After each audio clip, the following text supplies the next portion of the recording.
we're looking at the central nervous system.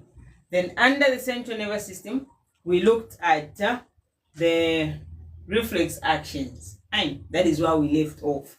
So under the reflex actions, we said these are simply automatic response to a stimulus. Put this phone on silent. An automatic response to a stimulus. Hey, how do you put it on silent?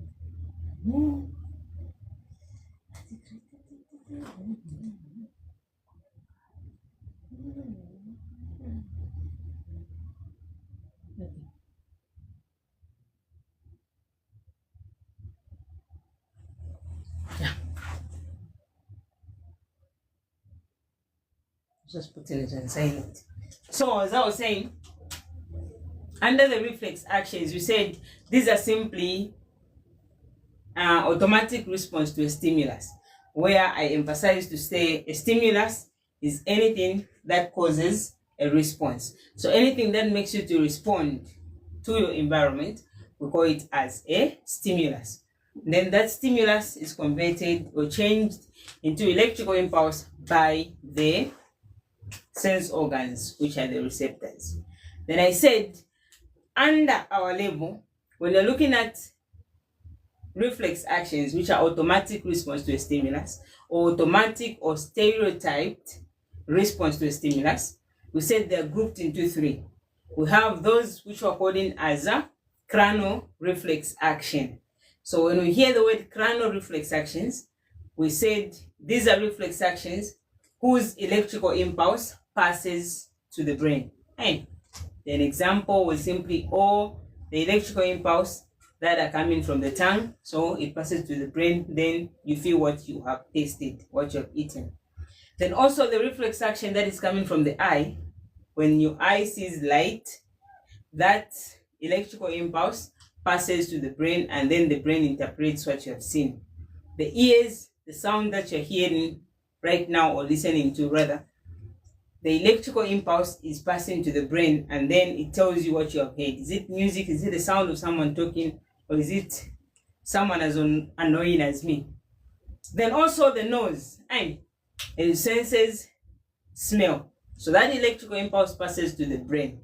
So anything that is passing to the brain, any electrical impulse that is going to pass to the brain at the end of the day, we call it as a cranial reflex action. Then we also talked about the spinal reflex action. So spinal reflex actions were simply reflex actions whose electrical impulse pass in the spinal cord. And so because they pass in the spinal cord, we say it is a spinal reflex action. Example, any stimulus that is coming from your skin, either something's working on your skin, someone has pinched you, you touch a hot object, or whichever, as long as it is touch, sense of feeling, or whichever, those electrical impulses are going to pass to the spinal cord. And then also have the conditioned reflex actions, which are simply reflex actions that are learned, and you learn to respond to that particular stimulus. Then under conditioned reflex actions, we talked about what we're calling as Pavlov's experiment, where I experimented with the water, the dogs. And so in short, a conditioned reflex action is the one where you learn to respond to a particular stimulus. And we discussed and talked about those stimulus. Example, walking is a conditional stimulus that you learned how to walk. Those that know how to drive a car, those that simply respond to things such as your name and others you have learned. And hi, Relax, how are you? Tamika, welcome to the live, and thank you very much for sharing the live. So as I mentioned, at 10 shares, we had 8 shares. We want to 8 shares. 10 shares, I start talking, explaining today's topic.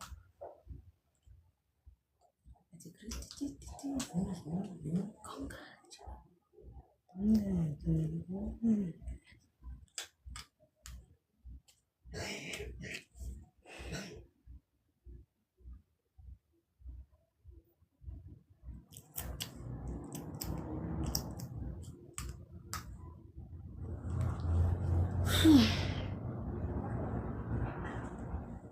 follow Bulangan.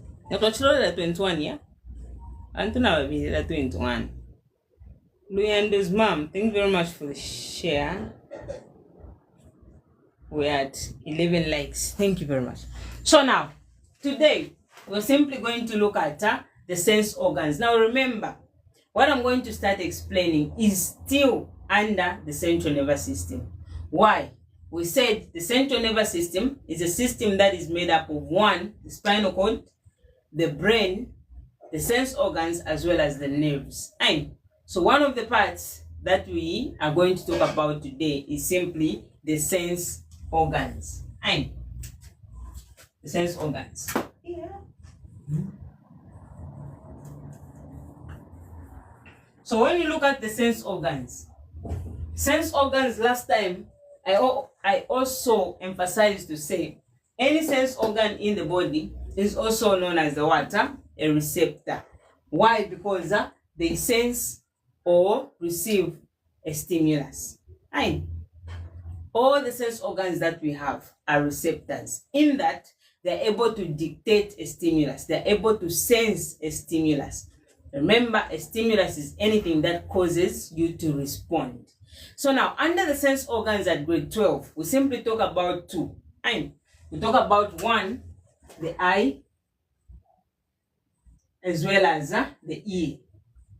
So those are the two sense organs that we find in our papers. Given the skin, we only talk about it under excretion and homeostasis, as I explained last time.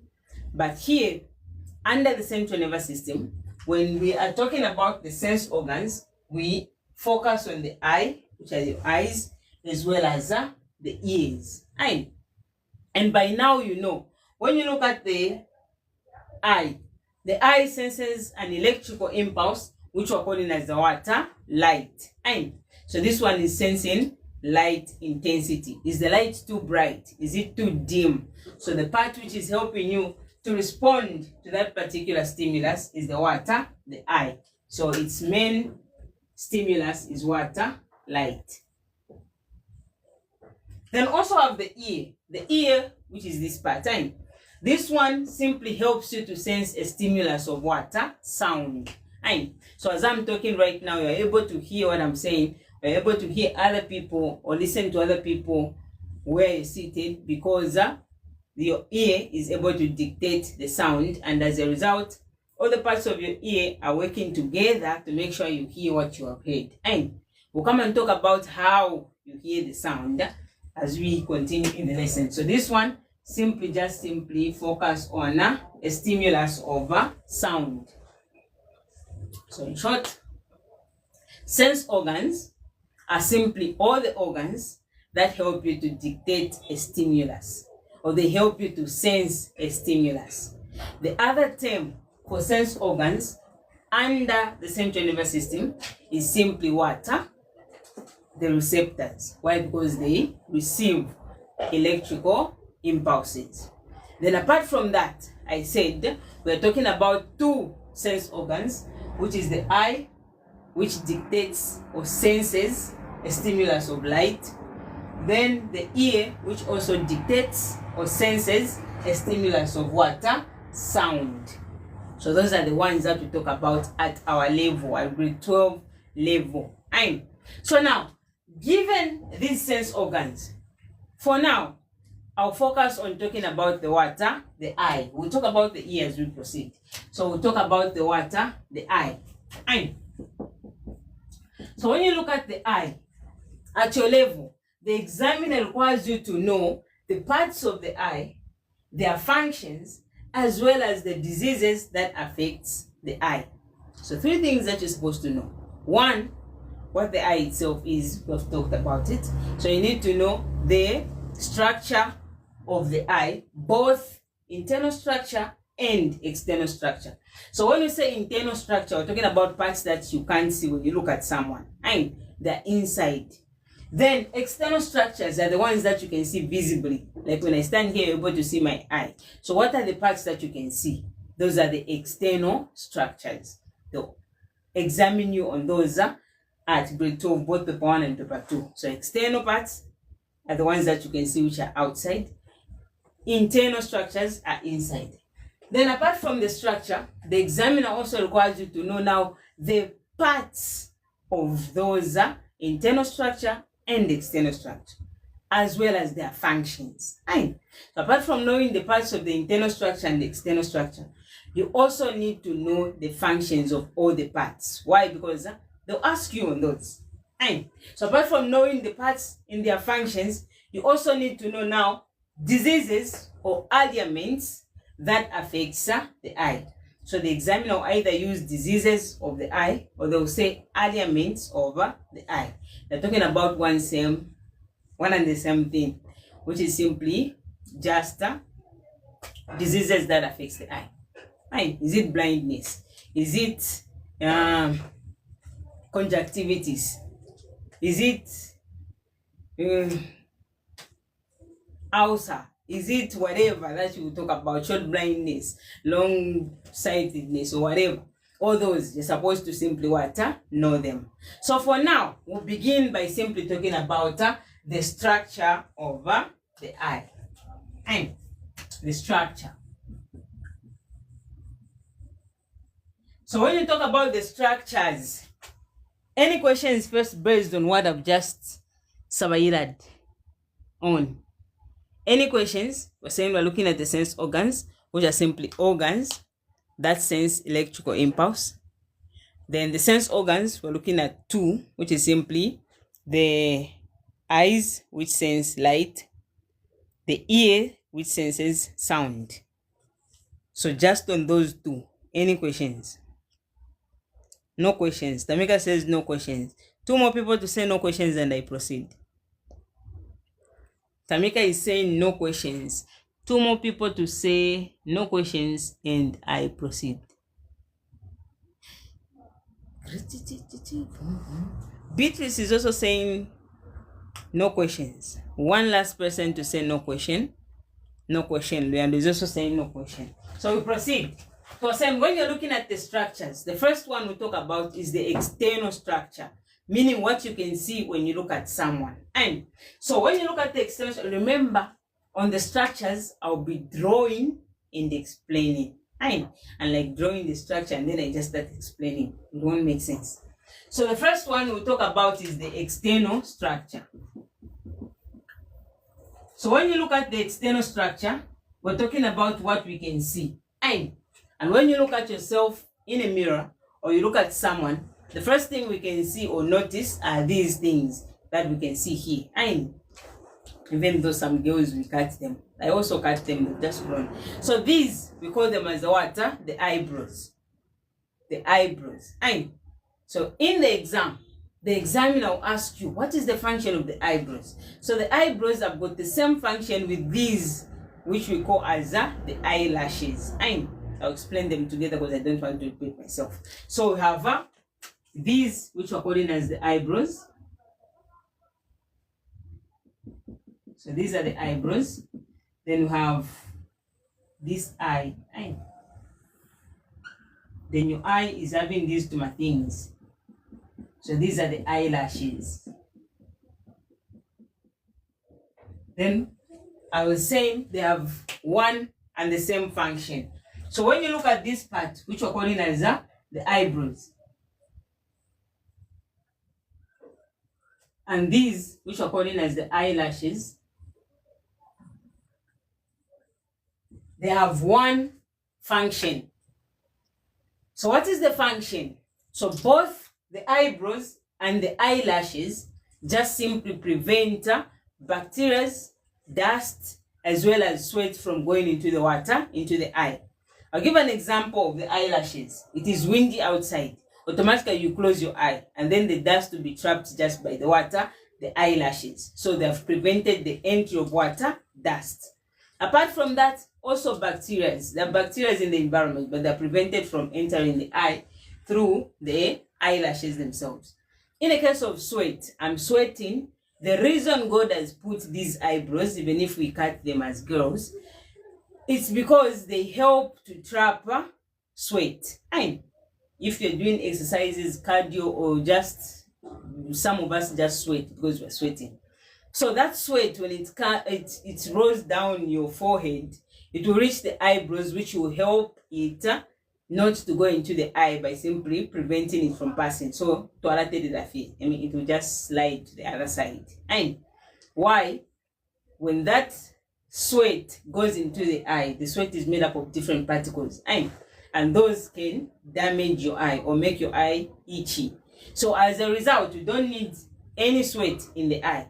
So two parts are preventing sweat from entering the eye, which is either one, the eyebrows, as well as the eyelashes, and then also dust, as well as other particles such as bacteria.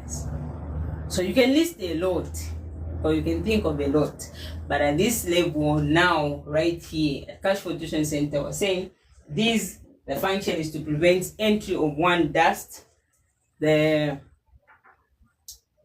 bacteria, as well as water, sweat in the eye. So if you cut them, I hope when drawing you also draw these to my eyelashes so that they can trap sweat from going into the eye. So those are the first parts that we have talked about. And the other part of the eye is the one which enables you to see that this person has got black eyes, this one has got brown eyes, this one has got blue eyes, green eyes, or whichever eyes that are out there. And we've got different eye colors. So how can you tell to say this eye color is red, is whatever? It's because of the part of the eye which we're calling as the iris. So the iris is made up of colored ring muscles. And when we say colored ring muscles, in each individual person, they're different. So if my ring muscles that are found on the iris are brown, meaning my eye color is brown. If those ring muscles are blue, meaning the eye color is what? Blue. Why? Because the iris is just simply a ring, or it's just simply colored ring muscles, and that simply help us to tell the size of the eye. Now at grade 12, they'll ask you what is the function of that now iris. So remember, at grade 12, what the examiner requires or wants to know is if you understand what you're talking about or not. So let's say this person is having red eyes. I just want to use a different color to explain. So let's say this person has this iris, meaning they're having colored ring muscles which are of that color and a bit reddish. So now these colored ring muscles, because they are muscles contract and relax. And so because they contract and relax in the exam, as the muscle is contracting, it is pulling something. When it relaxes, it lets go of something. Now, these muscles that are found on your iris are ring-like structures. We have two muscles, which are simply one, the radial muscles and the circular muscles. So if I were to draw an iris, we'll have this structure here. It is having circular muscles, which are the muscles that go in a circle. And so circular muscles that are going in a circular way. Then we have radial muscles which are going in a branching way. So these are radial muscles. I don't know if it is visible there. So radial muscles are those muscles. Circular muscles are these muscles. I don't know if it is visible. Yeah, it is visible. So circular muscles are these muscles that are going like this. Radial muscles are going like that. These two branches are radial muscles. These are circular muscles. And both these muscles are found on the iris. And so when we say the iris is a part which is made up of colored muscles, meaning both if you're having the circular muscles which are brown and the radial muscles which are brown, you have brown eyes. That's the part that I want to emphasize. And takuba bati yo redda mu maaso eri pinki, circular muscle eri shine.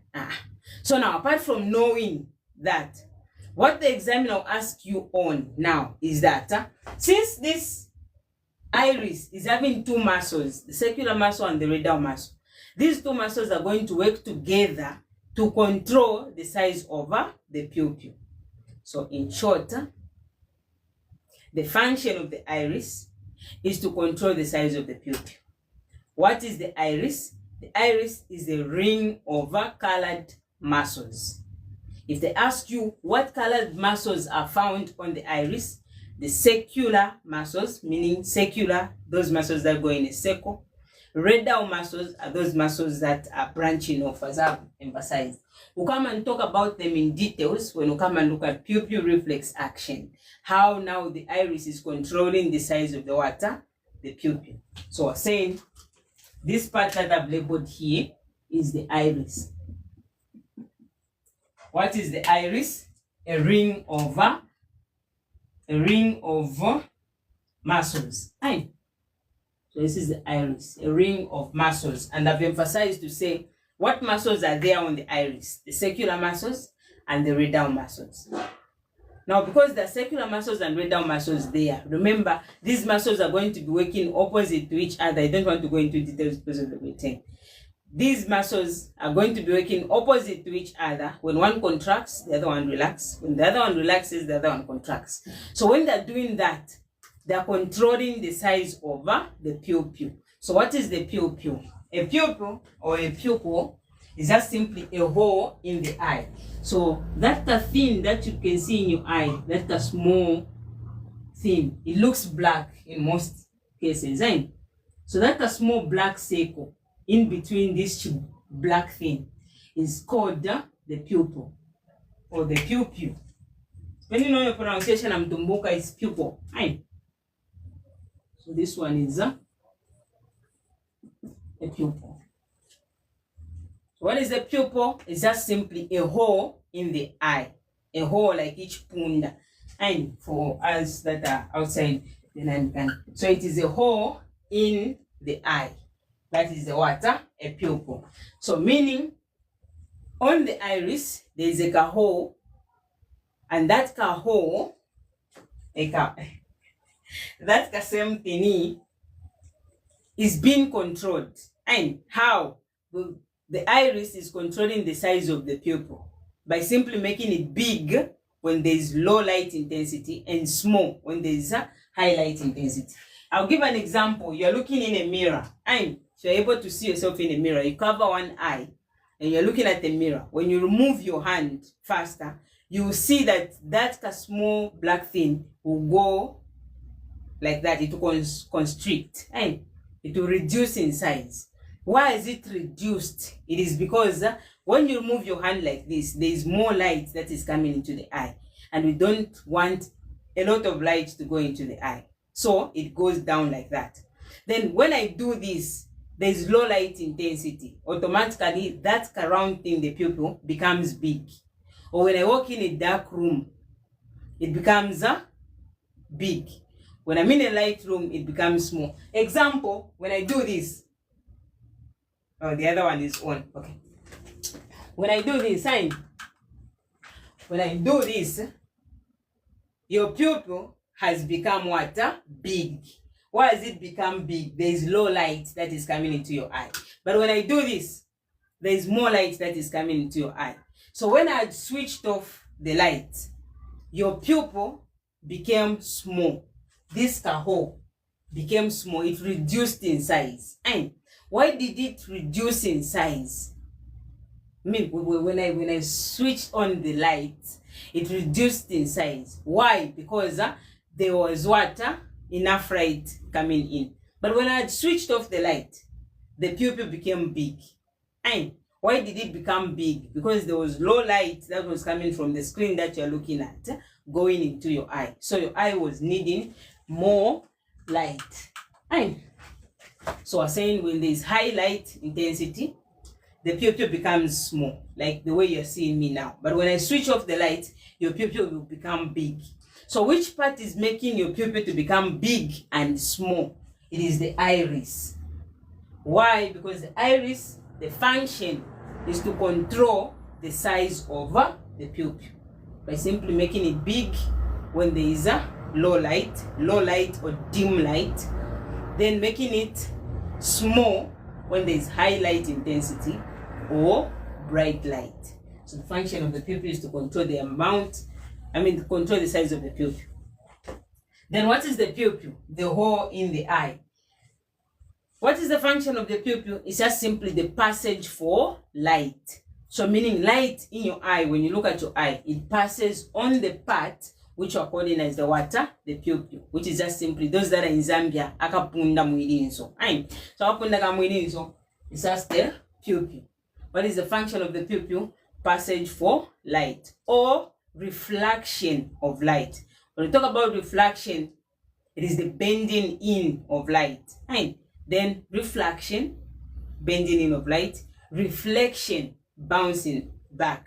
So now when you look at light, when it comes to your eye, it doesn't bounce back, and it goes in your eye, meaning it is reflected into your eye. So through which part? The first part is the water, the pupil. Then the other part is simply this white thing that you can see on your eye. And there's this white part of the eye, I can't touch it, this thing. So that white part, we're calling it as the sclera, not the cornea. I'll talk about the sclera. Is just simply the part of the eye which is not transparent.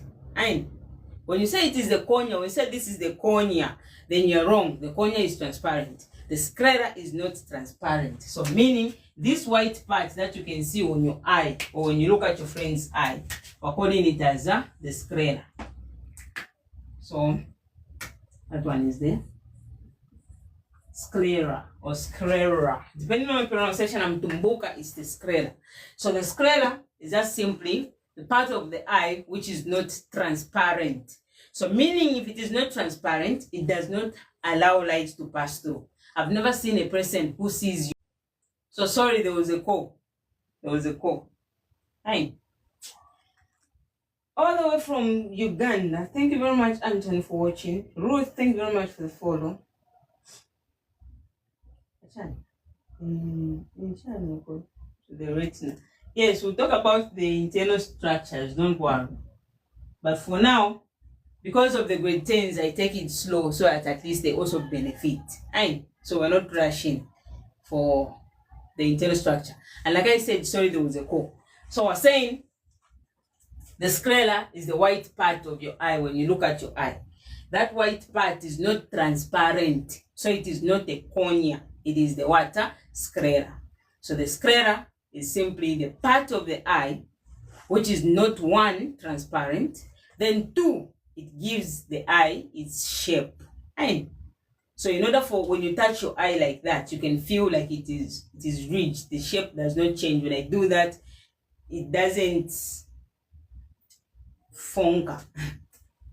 So we say the sclera gives the eye its shape, one, then two, it is not water transparent. Then now, apart from that, at our exam, the examiner also asks you about this part which they draw here. So remember, your eye has got this thing which enables you to blink like that, the top part and the bottom part. So this is just the top eyelid, this is the bottom eyelid. But then they'll open inside and they'll draw this thing, and then they label for you to say what is this part. So this part is called the water, the tear gland. Tear gland. When you hear a gland, it secretes a hormone. Now in this case, because it is a tear gland, it secretes water, tears, or it produces tears. So this one is a tear gland. This one is the tear gland. So a tear gland is just simply a gland that produces tears. So the tears come from the top part of your eye, where your eyelid, where we find the tear gland. Then at grade 12, there is this part, and this part which removes those that are in Zambia, which removes amano wine. At grade 12, we don't talk about it. this part that you find here. And I don't know what Amanongo is in English, and we have different people from other countries. But in short, that gland is not talked about it at grade 12. That's what I want to emphasize, because I know someone is going to ask. So on the external structures of the eye, the first thing they'll ask you is the the eyebrows. What is the function of the eyebrows? They trap sweat, dust, or other bacteria from going into the eye. Eyelashes are these two things that we have drawn. What is the function of the eyelashes? They also trap or prevent dust from going into the eye, as well as bacteria, as well as sweat. Then the other thing, this part, in some people it is brown, in some people it is blue, in some people it is whichever color. And so the color of that part means those are the ring muscles that are found there. So if you have brown eyes, meaning your ring muscles are brown. Why? Because the iris is simply a structure which is made up of colored ring muscles. And I emphasize to say the colored ring muscles that we have are two. We're having the circular muscles and the radial muscles. What does the iris do? What is the function? The iris controls the size of the pupil by simply making it big or small. They make the pupil to be big when there's low light intensity or when there's dim light. And they make the pupil to be small when there's high light intensity, meaning there's water, bright light. What is the pupil? The pupil or pupil is just simply the hole in the eye which reflects light into the eye, or it is the passage for light in the eye. Then also have the white part of your eye, which are called as the water, the sclera. The sclera is the white part of your eye, which one gives the shape of your eye. Then apart from that, it is not transparent. Then we also have these top parts that we've talked about, which is simply the tear gland. And it produces tears that you see at the end of the day. Then the other part, I'll talk about it more when you look at the internal structure. But the other part of the eye, when you look at your eye, when something has gone into your eye, let's say an eyebrow, eyelash has gone into my eye, I'll be able to feel it, that it is inside. But the moment it reaches the iris, the moment it reaches this part, it is painful. And meaning when something has gone into your eye, when it is on the white part, it is less painful. But when it goes on this black part, it is extremely painful. Why? This is because on this front part of the iris, the front part, there's a part which are calling as the conjunctiva. And I'll talk about it under the internal structure of the eye. So that conjunctiva is sensitive. And it is the sensitive part of the water, the eye. And as a result, that part is sensitive to anything that goes into the eye. It can either be someone pricks your eye or a dust particle is in your eye. When it passes that part, it is painful. But I'll talk about it under the internal structure. So under the external structure, the only parts that you should talk about are simply the eyebrow, eyelashes, iris, pupil, the sclera, and the tear gland. And any questions just based on what we have discussed and talk about? Anyone who's lacking behind, anyone who's behind like me, you can ask questions. Lessons with progress. Lessons with okay? I don't know. Meanwhile, what does it mean? DMAT, I don't get what he's talking about. Thank you very much, Joe, for thinking that is awesome. Any questions? Getting you from Uganda. Thank you very much. I think I read this one. Ruth, thank you for the follow. Naomi, thank you again for the shares. AJ in the house, ladies and gentlemen. Thank you very much for the follow. I appreciate you. D, I didn't get your question, so you can ask your question. I mean, Tamika. Mr. Mungu Boy, thank you very much for following me, and Joe, thank you very much for the follow, Luyando, have missed the function of the scraler. So the function of the scraler is that it gives the eye its shape. Aye. So in order for your eyes to have that spherical shape that it has, and it maintains that shape, it is because of the water, the scraler. So the function of the scraler is just simply to maintain the shape of the eye, or to give the eye its shape. I hope I've answered the question, Luendo. Helen, function about the eyebrows. So the function of the eyebrows, we said, is simply to prevent one, sweat from going to your eye, dust, as well as other particles that can go into your eye. Justina, thank you very much for the follow. Joe, so what really happens when you expose your eye on the highlight intensity? So we'll come and talk about what happens to your eye when you expose it to highlight intensity. So in the eye, we have the part, when we talk about the internal structure, I'll explain more. But in the eye, to answer your question, we have the part which we're calling as the retina.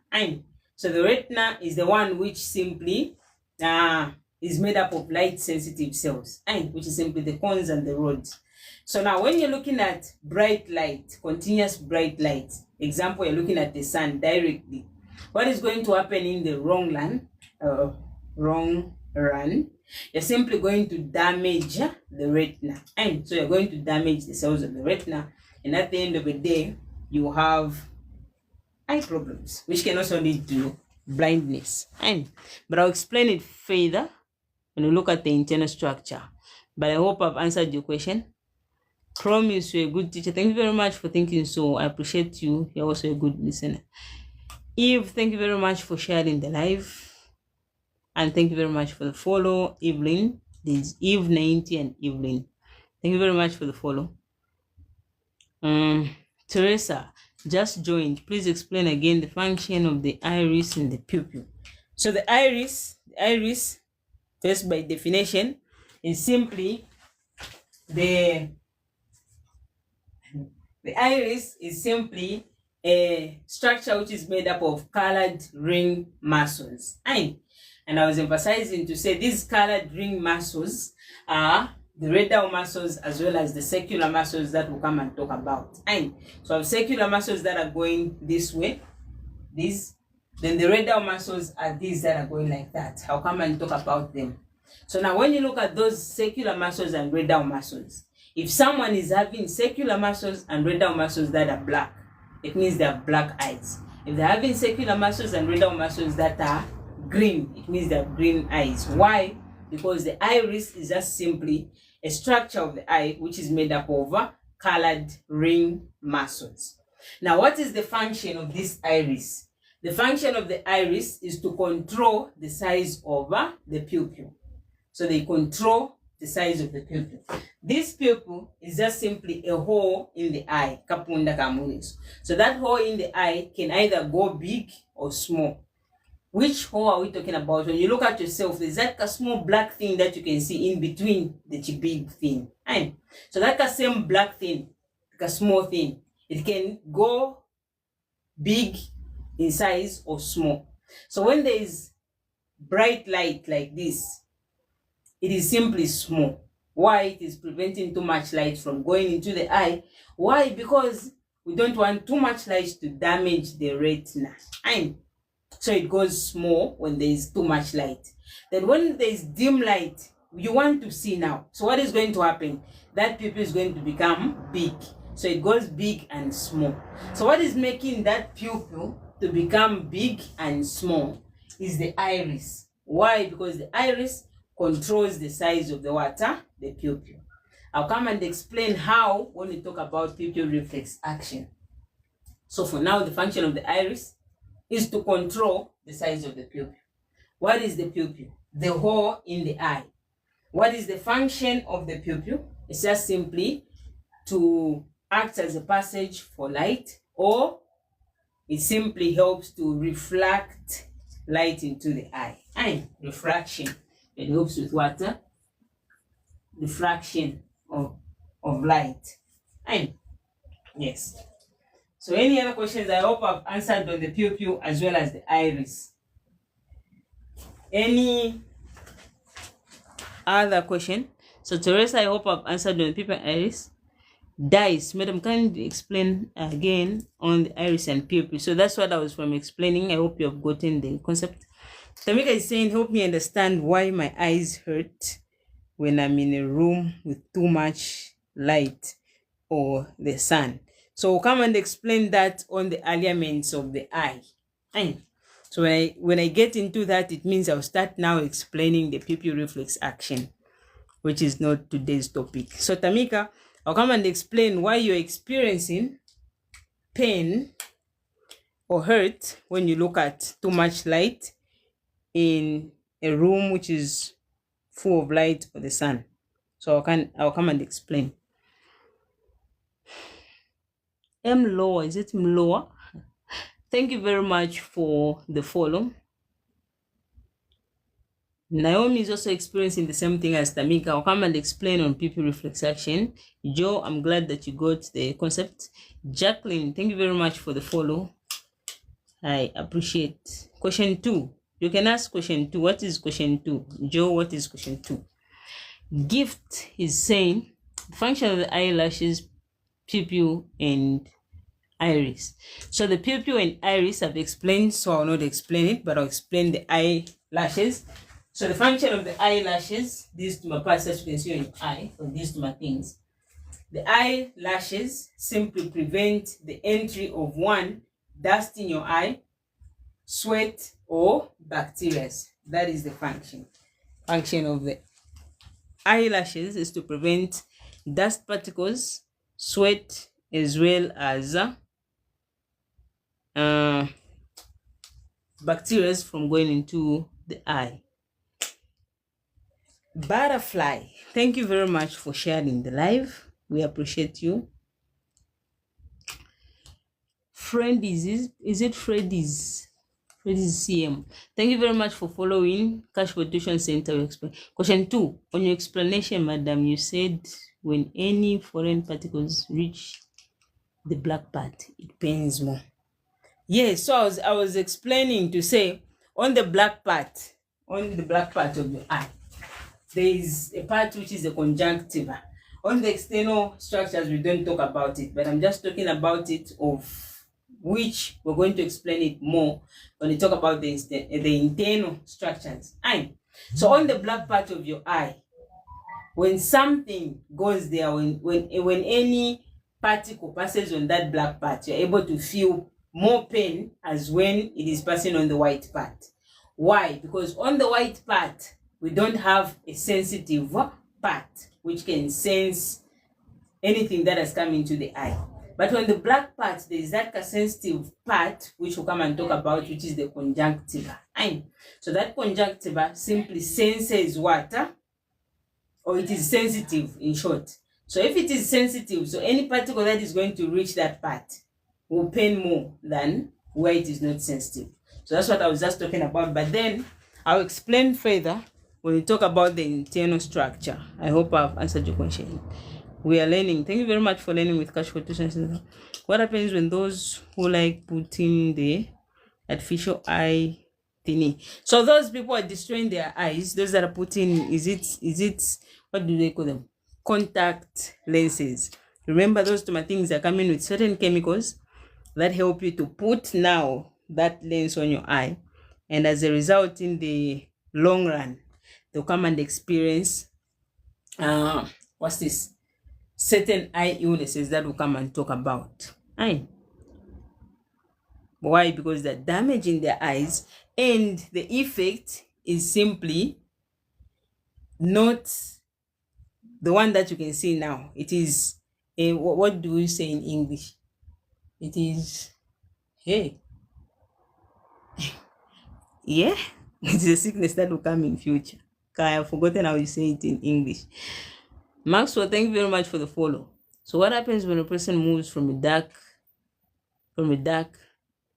light to bright light, from a dark room in short to bright light? So Georgia explained that one.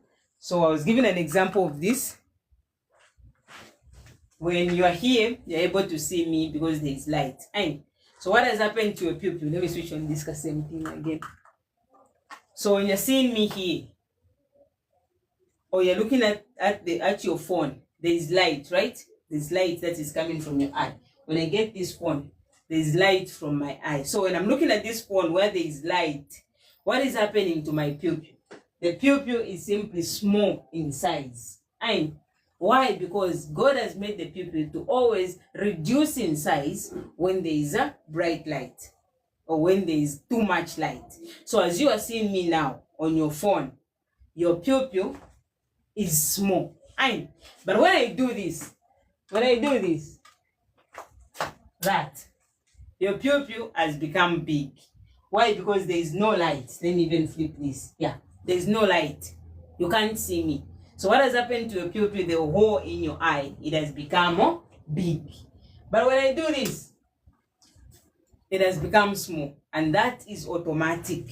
Becoming small and becoming big, it is automatic. And we said which one is making that pupil to become big when there is low light, like the way I switched off the light, it became big.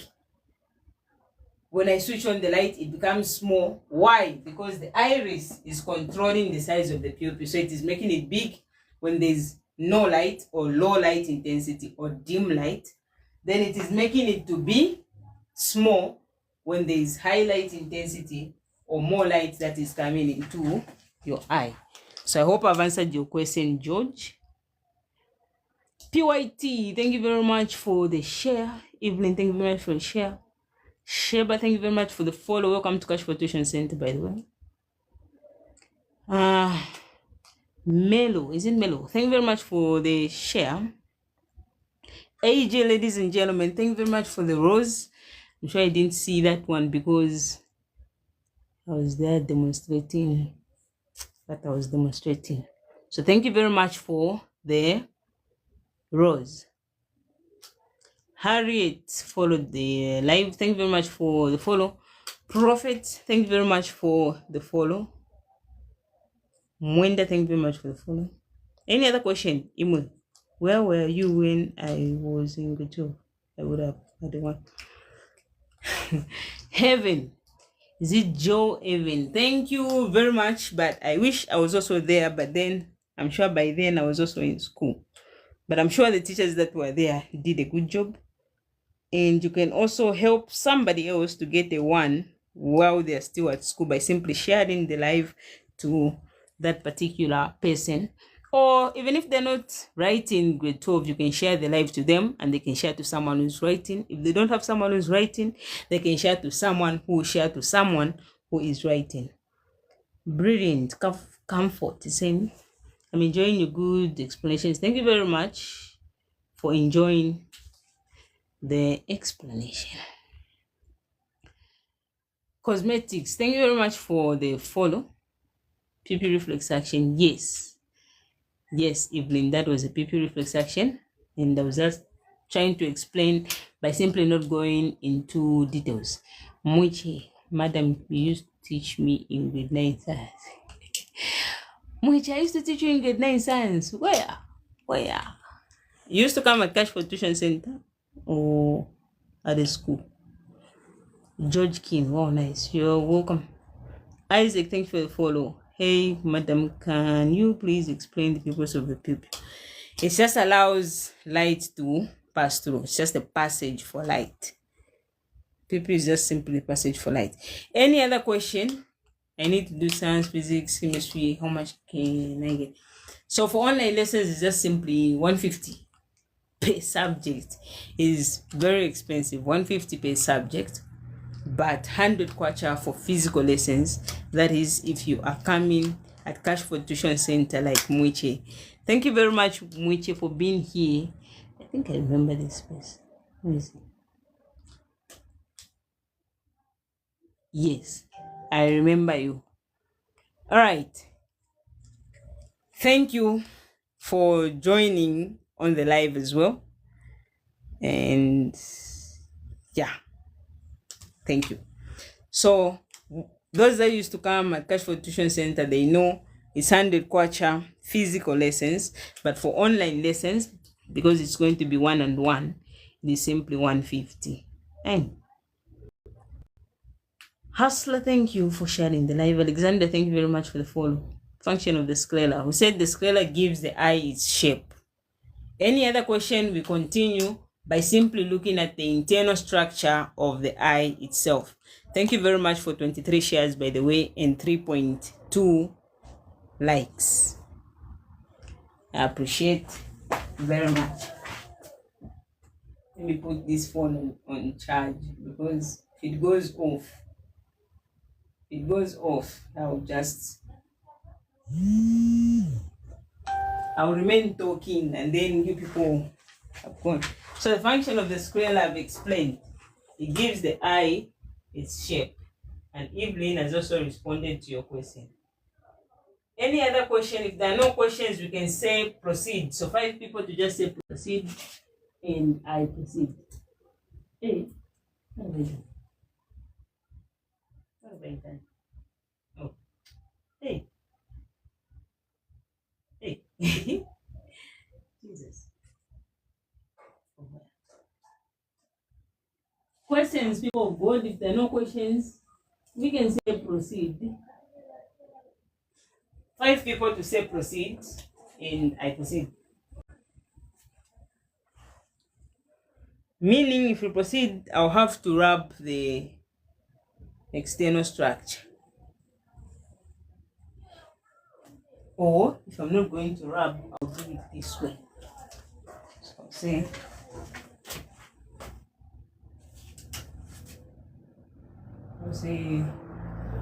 this one is there.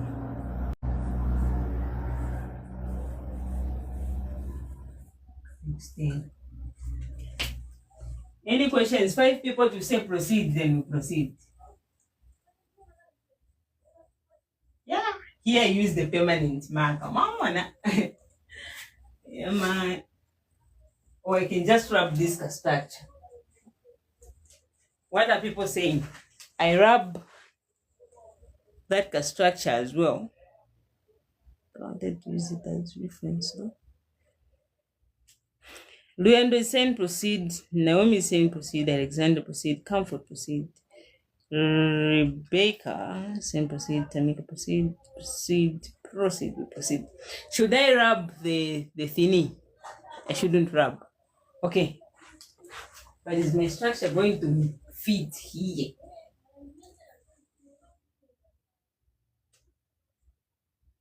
I'm sure it's going to fit. Let me just rub this. Nice. Just give me like 2 seconds.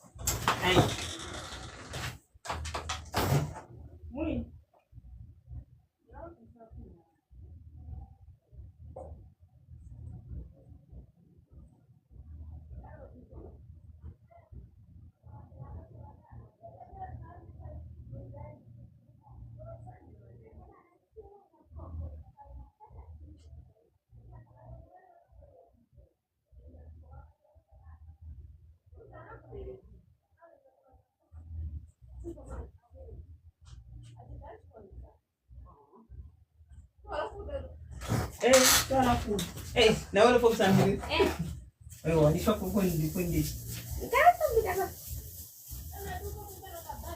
How much touching the class with an hour from? But I don't watch push. I don't watch push. What's up, man? What's send that again?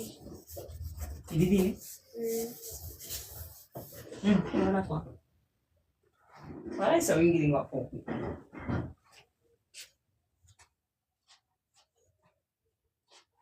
So because the structure is not going to be as small as we think, I just need enough space so that we switch to the other board, to the other class.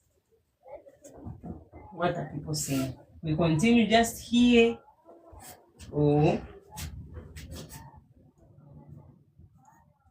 I think we continue just here. So just waiting.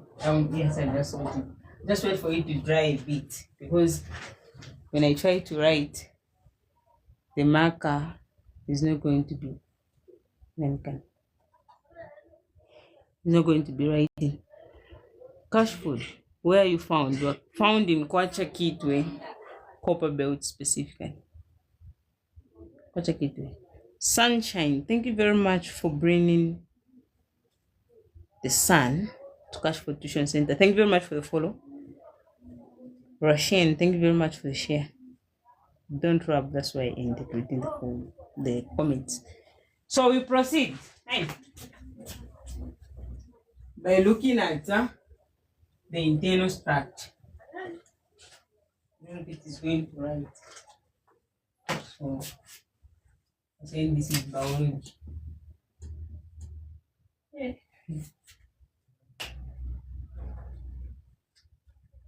It's still wet here, so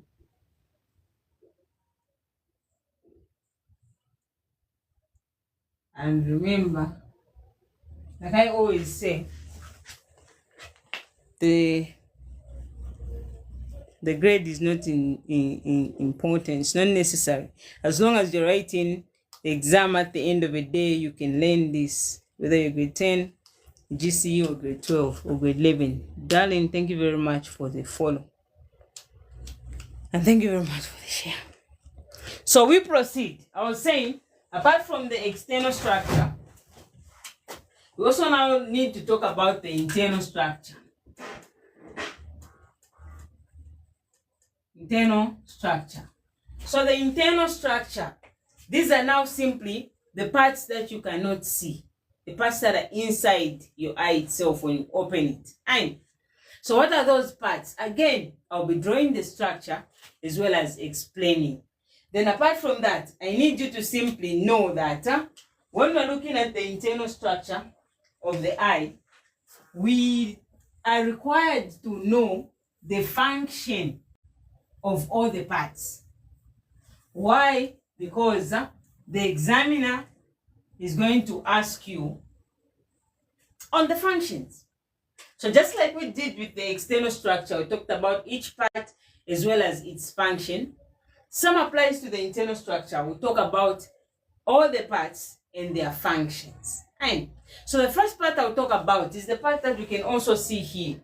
The part that you can also see when you look at your friend's eye, which is the white part of the eye. And that white part, we said on the external structure, it is the sclera. So even in the internal structure, that is the what? The sclera. And I emphasized, or we talked about, to say, the function of the sclera is to do what? Before I talk about it, what is the function of the sclera? What is the function of the sclera? 9 people. What is the function of the sclera? 70 people in the house, 71 people. What is the function of the sclera?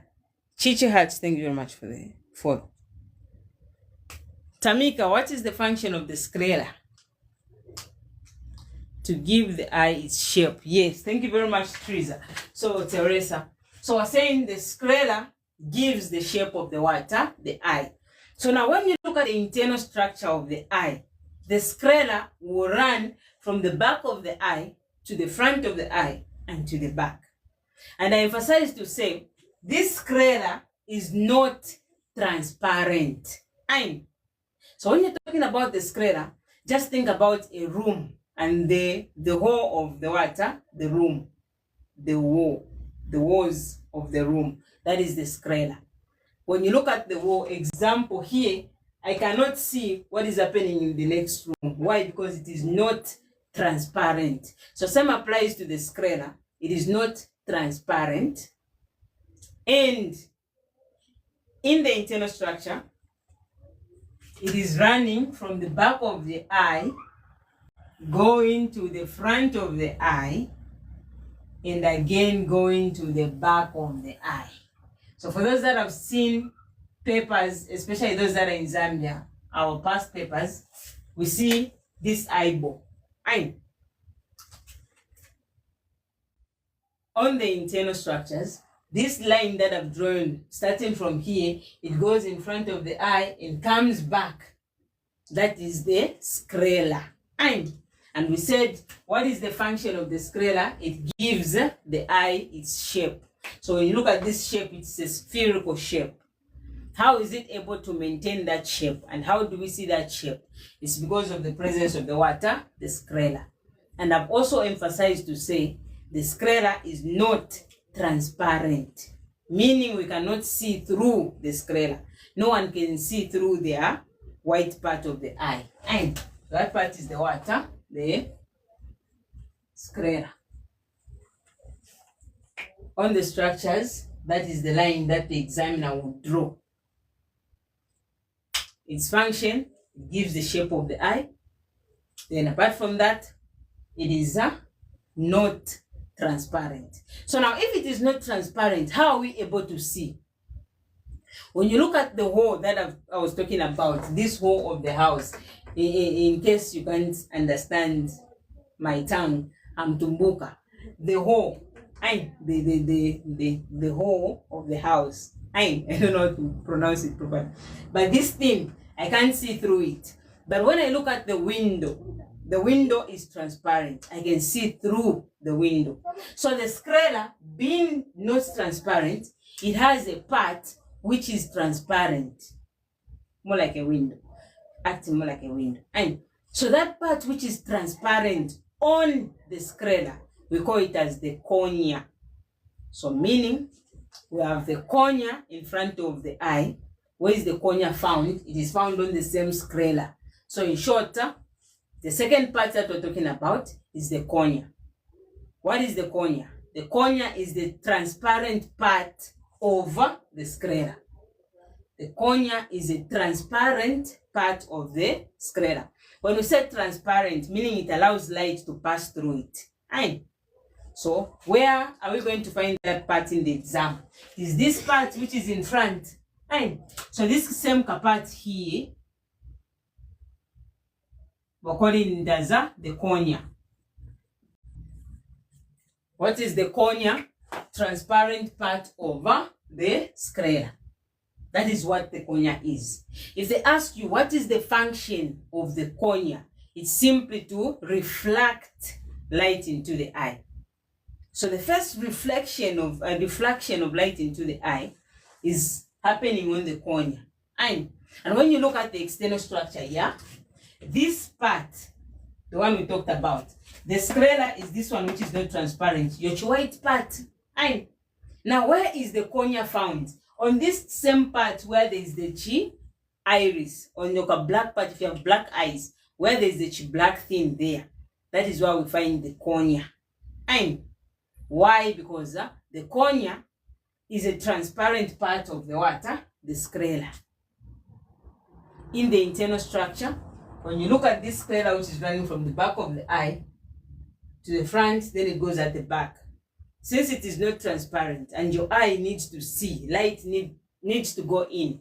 So what has happened? We have put a transparent part in front. God has put a transparent part in front of the sclera. What is that part?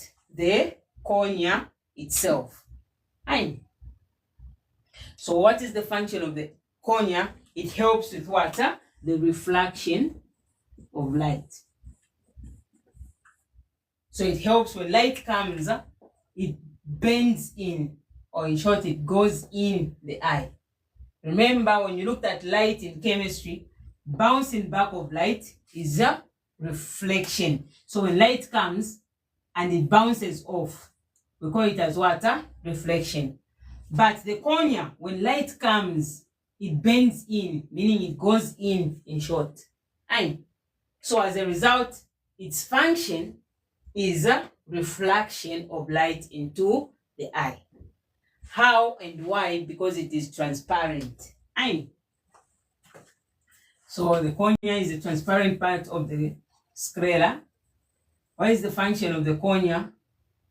Just simply reflect light into the eye. Then, apart from that, when you look at the eye itself, we also have another part that they'll ask you about in the exam, which is mostly shaded. Sometimes if it is not shaded, just know the part which is next to the sclera is the choroid or the chord. And so of the next part in this session, I'll just shade it, or I'll use different colors. Yeah. So we have this next part. It ends here. Then also here it starts from here and goes back at the back of the eye. So this one I'll just shade it with black. It's not that visible because I'm broke and the markers don't write time. That's why I like using that class with chalk.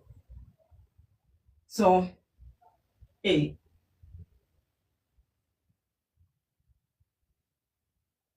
As long as you get the concept, then it's well and good.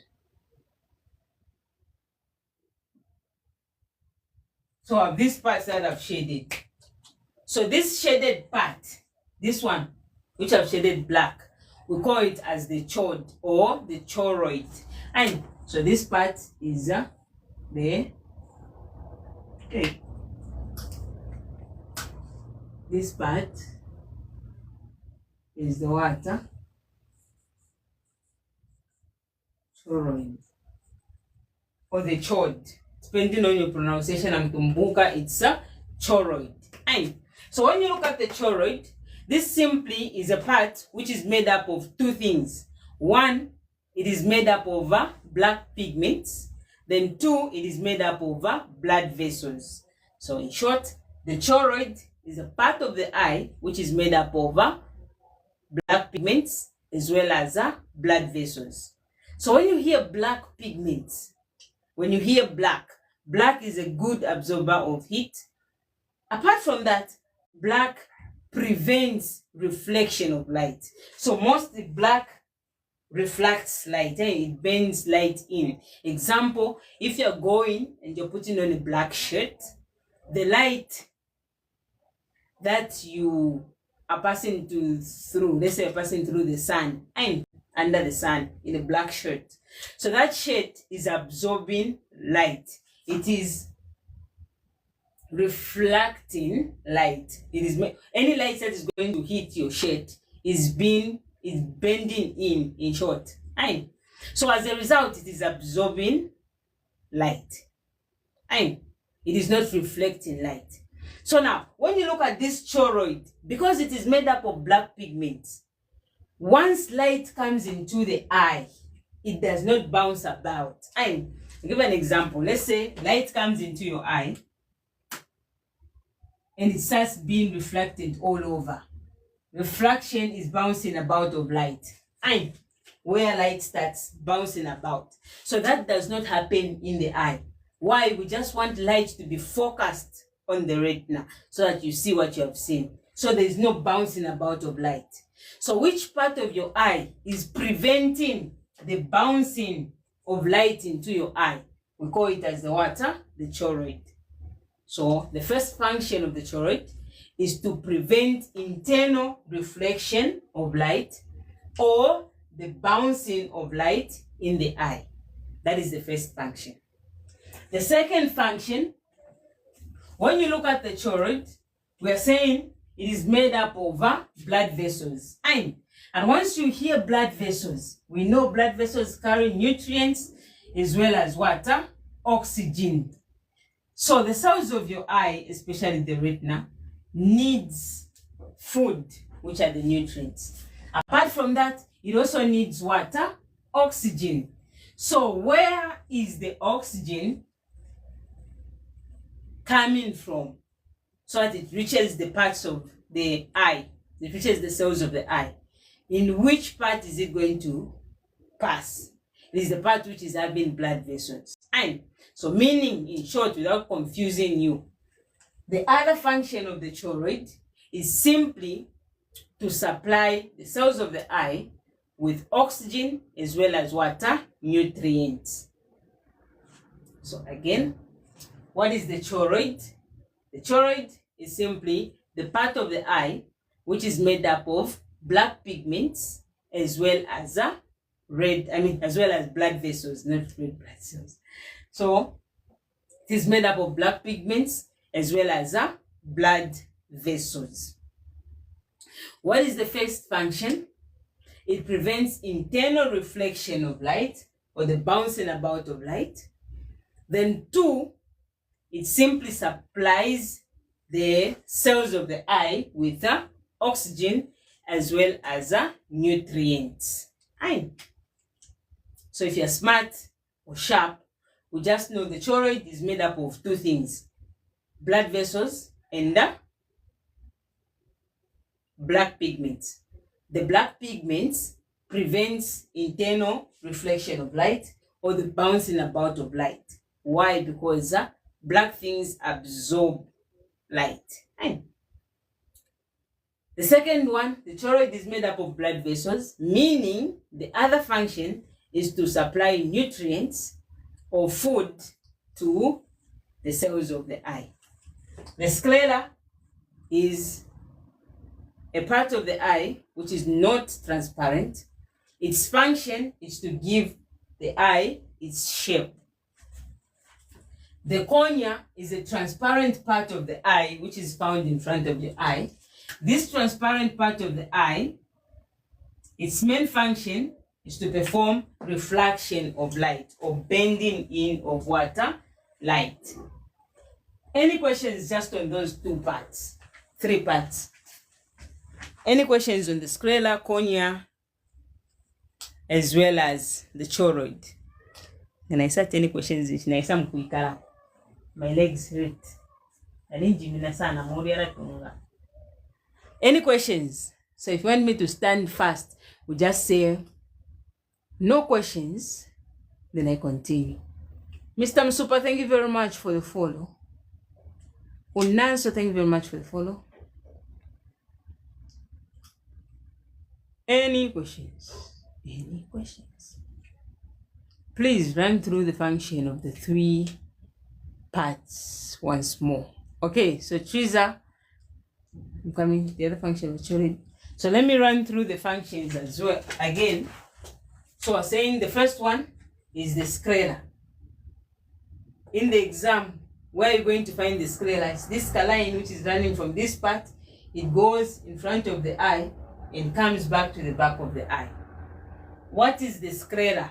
By definition, it's just simply the part of the eye which is not transparent. Aye. What is the function of this sclera? It is simply to give the eye its shape. Aye. So it gives the eye this shape that you can see here, the spherical shape. Is coming as a result of the water, the sclera. Why? Because it is running from there, it goes in front again, passes here, and comes back this side, and goes again at the back. So the function of the sclera, it gives the eye its shape. Aye. What is the sclera? The non-transparent part of the eye, the part of the eye which is not transparent. Then we have the cornea. The cornea is a transparent part of the sclera. Why? Because this sclera is not transparent, but it passes in front of the eye and goes back. So we have now just like a transparent part in front of that sclera, which are calling as the water, the cornea. What is the function of this cornea? It's simply to reflect light into the eye, or to bend light into the eye, or in simple terms, to allow light to pass through the eye or to go in the eye. So this one allows light to pass through, to go in, or to reflect light into the eye. What is this part, the cornea? It is just simply, what have I written? Cornea. There's R here. What is this cornea? The cornea is just simply the transparent part of the sclera. Then think about the cornea and the sclera in terms of your house, or the house. So your house has got a hole. A hole is the sclera, which is not transparent. Example, this hole that I was talking about is not transparent. And at the end of the day, this same thing is giving the room that I'm in its shape. So if the one that was building the house made the bend and whatever, it will give it its shape. It gives the shape of the room. Now this hole is not transparent, but it has a transparent part, which is the window. And we can see through the window. Why? Because light can come through the window. So what is the window of the sclera, the whole house, is the cornea. So the cornea is a transparent part that simply allows light to pass through. The choroid is a part of the eye which is made up of blood vessels as well as black pigments.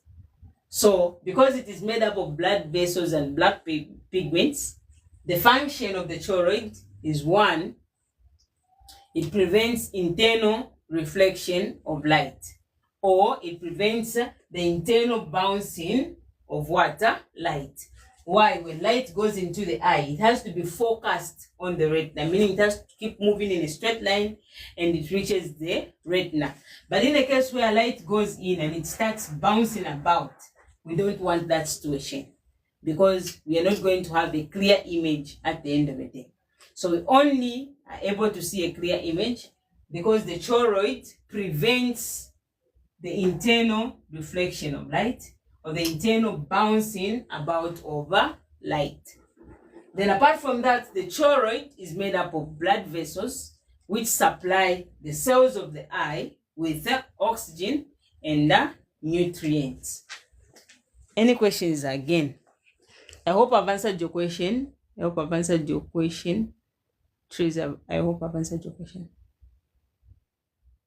The other function of the choroid, Duyando, I'm from explaining. Kauma, thank you very much for the rose. I appreciate it. It makes black pigments and makes blood vessels. It is made up of blood vessels and black pigments. You can also say it makes. And as a result, I've said and talked about their functions. Nanso, thank you very much for joining. Sclera protects and maintains the shape of the eye. Yes, that is also correct.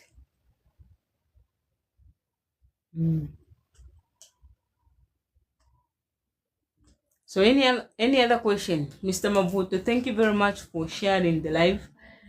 And we are 28 live shares and 5.1k likes. Thank you very much for the likes. I appreciate. Are there any questions on the three parts?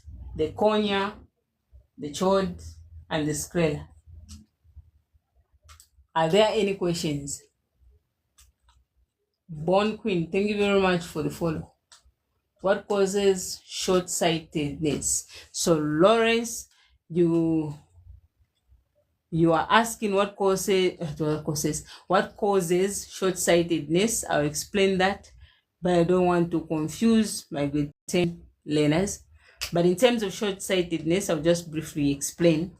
When you look at accommodation and focusing, that is where we'll come and look at what causes short-sightedness, because the lens of a person becomes permanently short. So just briefly explain it. And remember I said under this same eye, we'll talk about the structure, their function, then we'll talk about the diseases. So the diseases of ailments are the ones that Lawrence is asking about. So we have short-sightedness and long-sightedness. So short-sightedness, meaning the person can see cannot see near object, but they can see distant objects. So here's the case. What happens when you have short-sightedness? I'll give you a demonstration of you trying to pick something that is up here and you trying to pick something that is down here. So I'll act as a lens. So the lens in your eye is able to grow tall. It is able to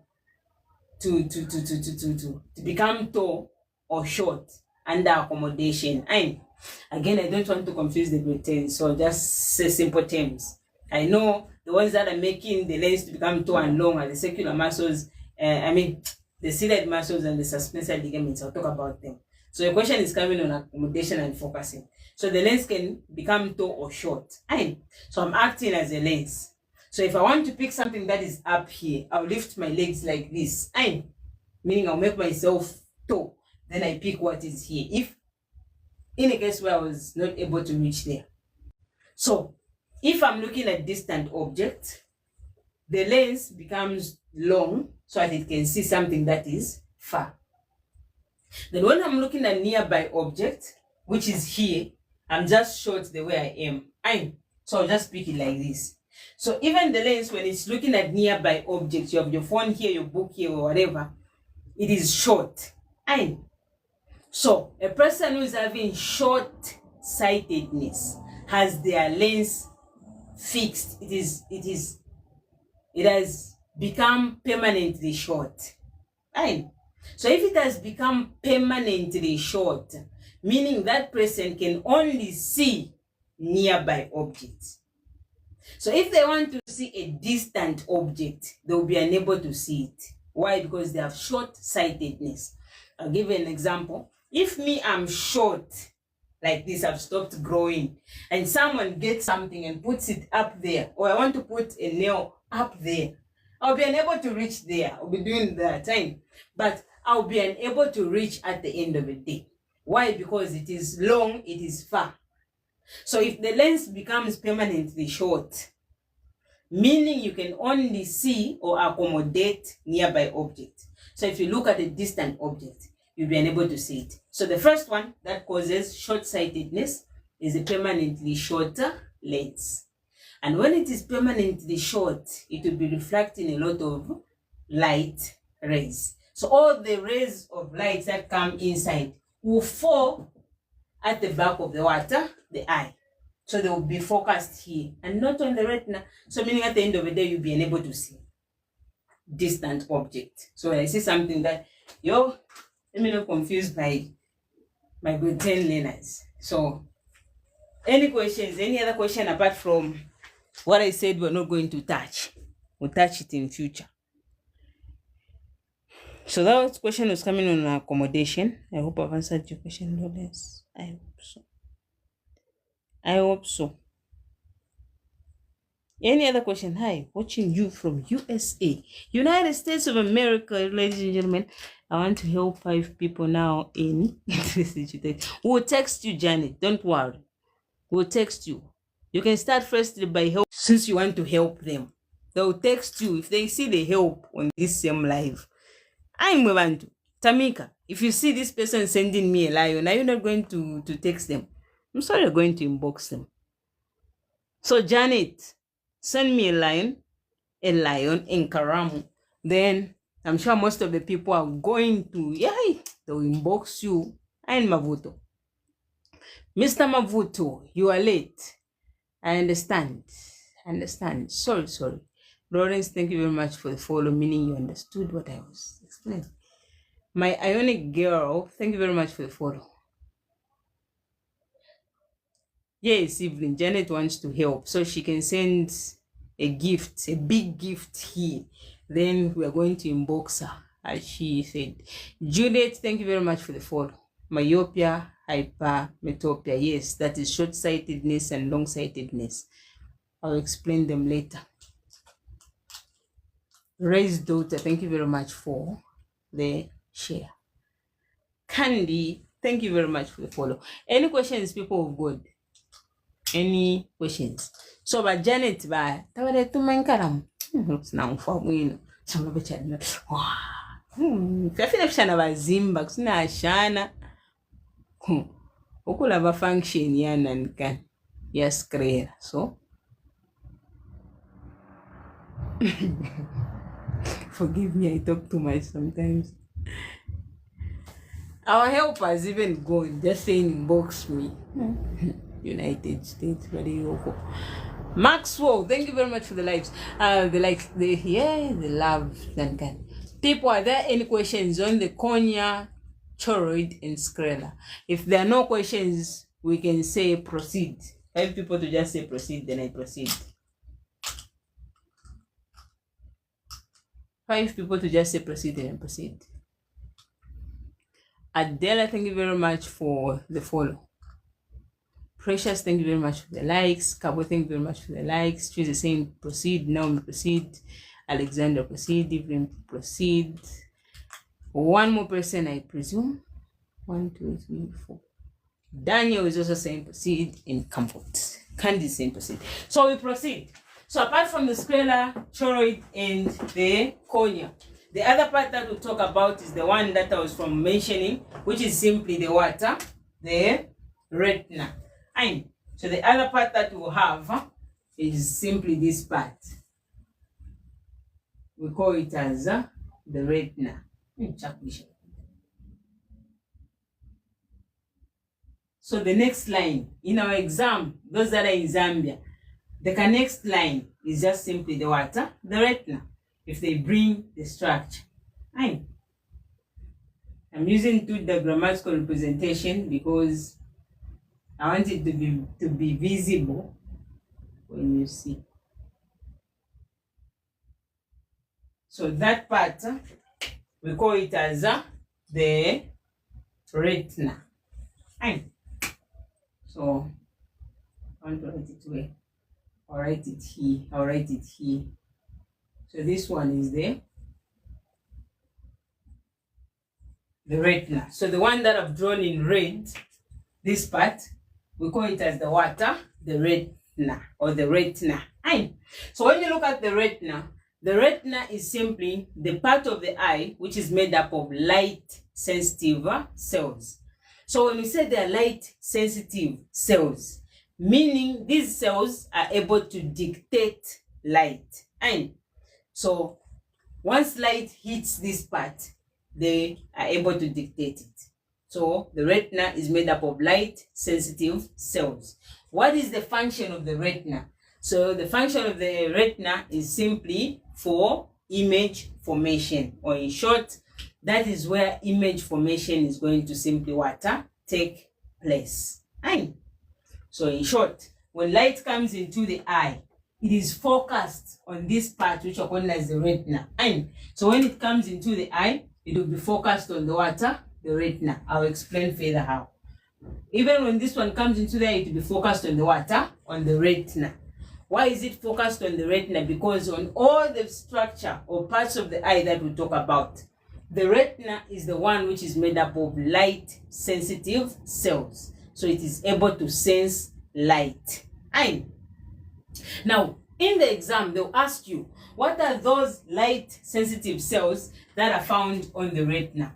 So the light sensitive cells that are found on the retina are the one that is enabling you to see the blue marker that I'm using here, or the red marker, or you can see that this is green and white, which is dirty, or you can see that I'm putting on a brown shirt, or you can see that I'm dark in complexion, because the retina is made up of the cells which are able to dictate colored or detailed images. So which part helps us to dictate colored images? We call them as the cones. So the retina is made up of light sensitive cells. The first ones are called the cones. So the first ones are called the cones. They're called the cones. So cones are the light sensitive cells that are found on the retina. And what do? These help us to see in bright light.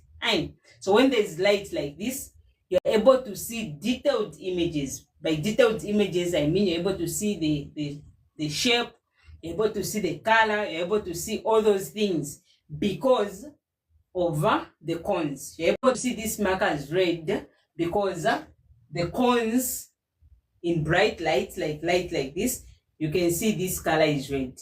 When I say this is black, you're able to see because there is light, you can see that it's black.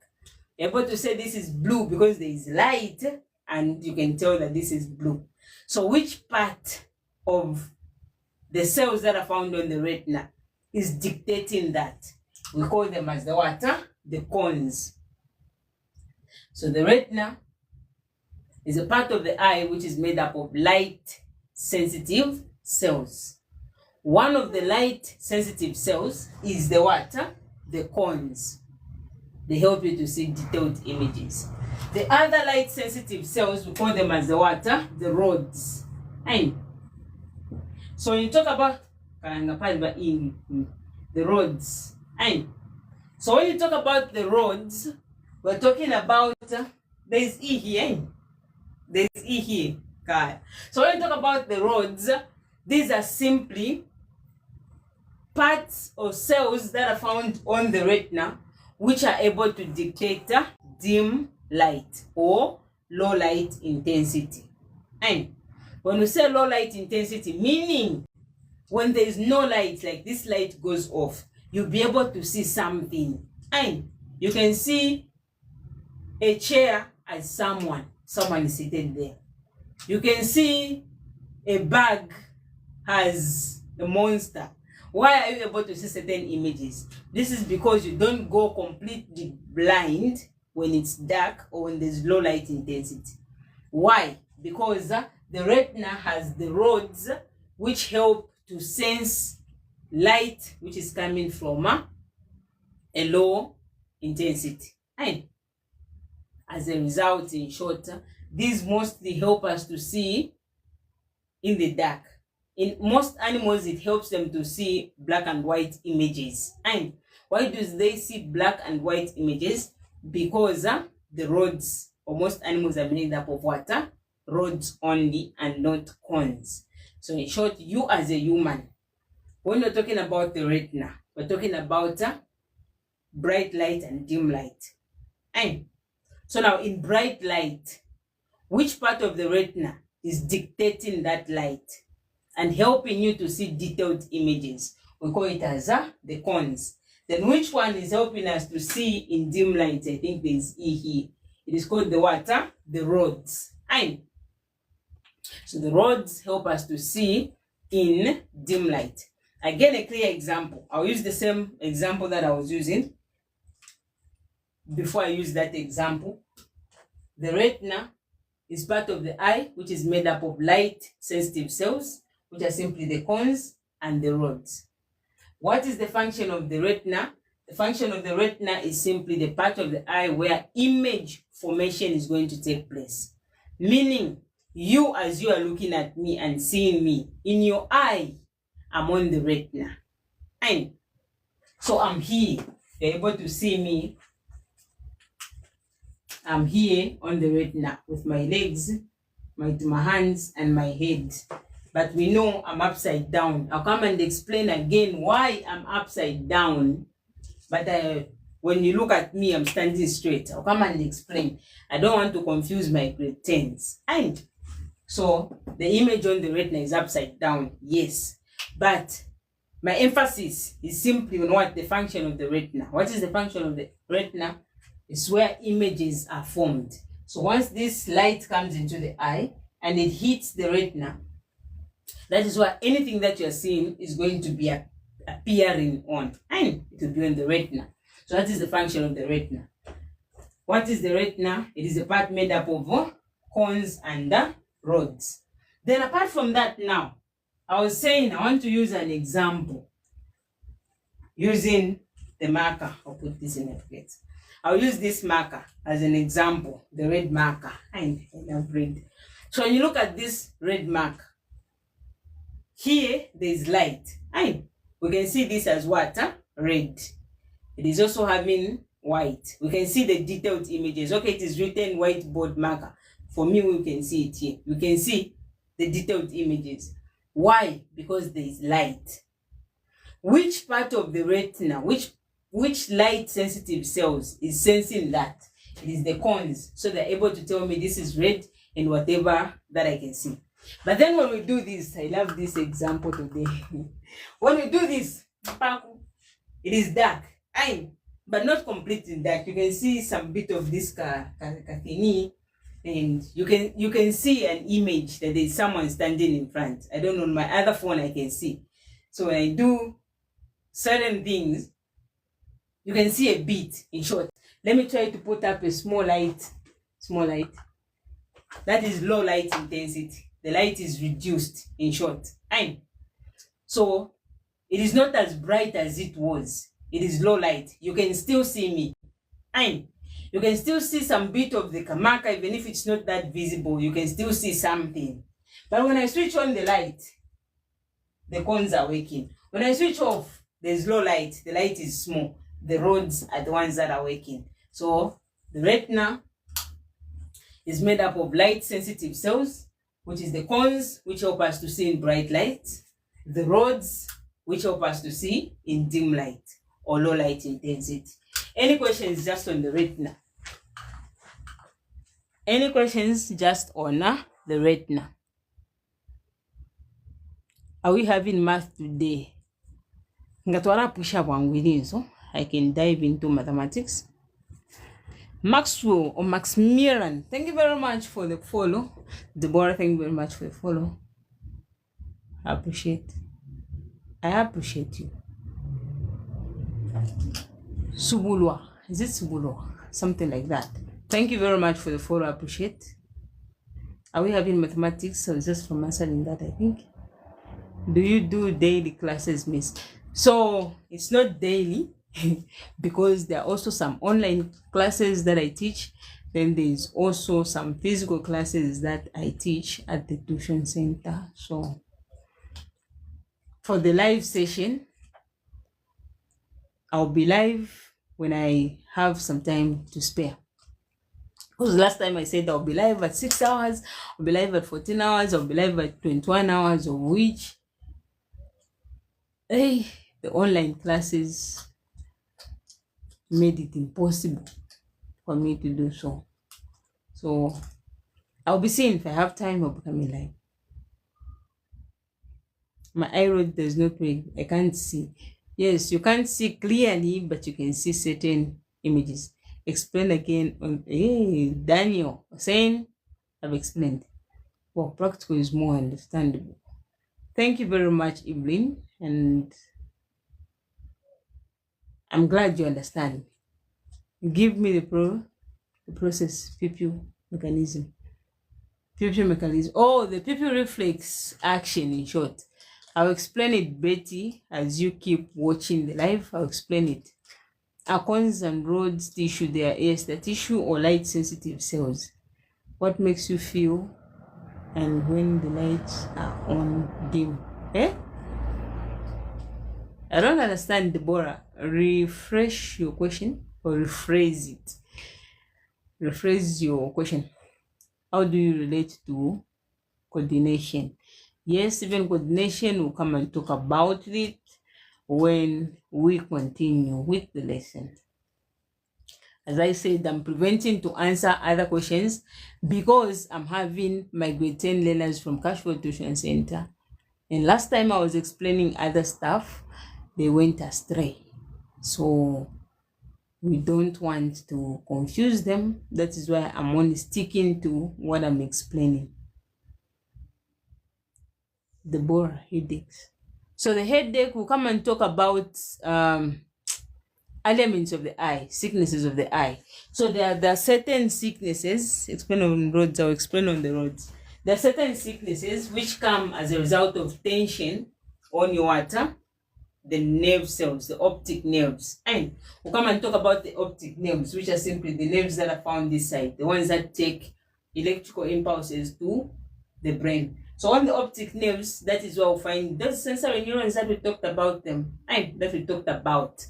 Now, there are certain situations where there's too much light that is coming into your eye, and it creates tension on those nerves, the optic nerves. And as a result, that tension results in headache. But we'll come and talk about the sickness. The sickness, it has a name. So we'll come and talk about the elements. Oh, the other one is on the roads. Someone was asking on the roads. These are simply light sensitive cells that help us to see in dim light. And so this one we see in dim light or low light intensity. Then this one we see in bright light. Bright light. Both the cones and the rods are found on the retina.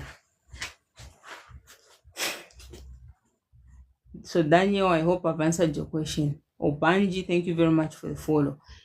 Jewizy, thank you very much for the follow. Any questions, people of God? This is 2110. 29 shares. Thank you very much for the 29 shares. Thank you very much. Deborah, thank you very much for the likes. Helen, thank you very much for the likes. Mr. Mavuto, thank you very much for the share. 6.4k shares. Thank you. I appreciate very much for tapping your screen 6.15. I mean 6.5 times. And sharing to 30 people. Any questions? If there are no questions, we can say proceed so that I proceed.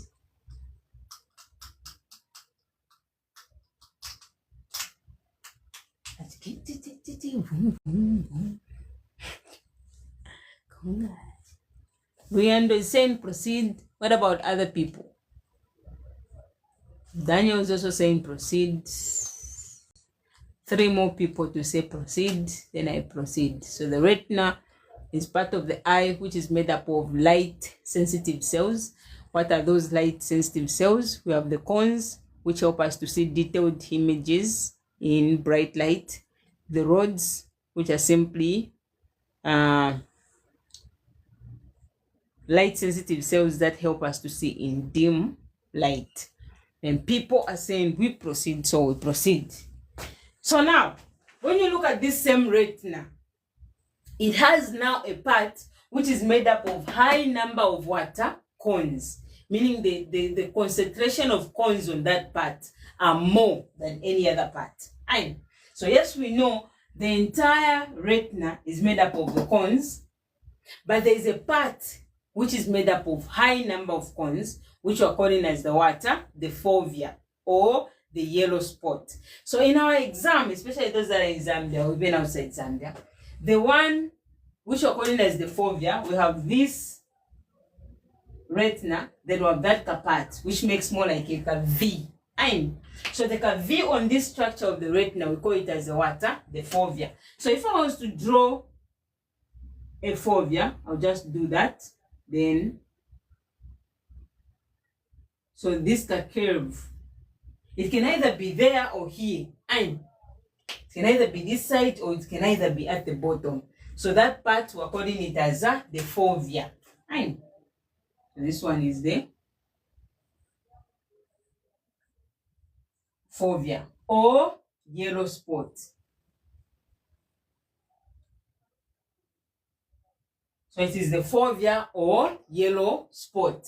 So this fovea is made up of high number of water cones, meaning there are a lot of cones on this curved part. And I've emphasized, if you can't see it properly here, you draw your retina, then you make a V there. So that V, we call it as the water, the fovea. Where is it found? On the retina itself. So the fovea is part of the retina, which is made up of high number of water cones. The other name for this fovea is a yellow spot. Right. So I'm rubbing off this. So we're saying the part of the retina which is made up of high number of cones is called the fovea. The fovea or the yellow spot.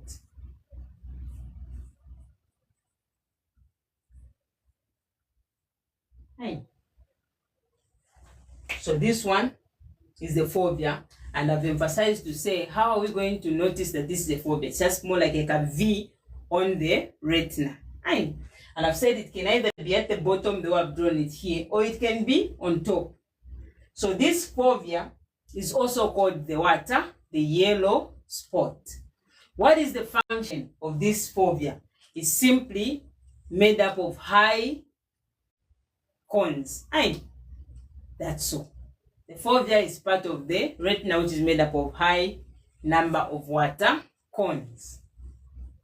Then apart from that, now remember, there are some situations where I walk in the room, I'm looking for my coin. Aye. I'm looking for my coin, which is just simply on the table or on the bed. Then I'm looking for it, I'm searching for it. It's there, I even see it, but I don't see it.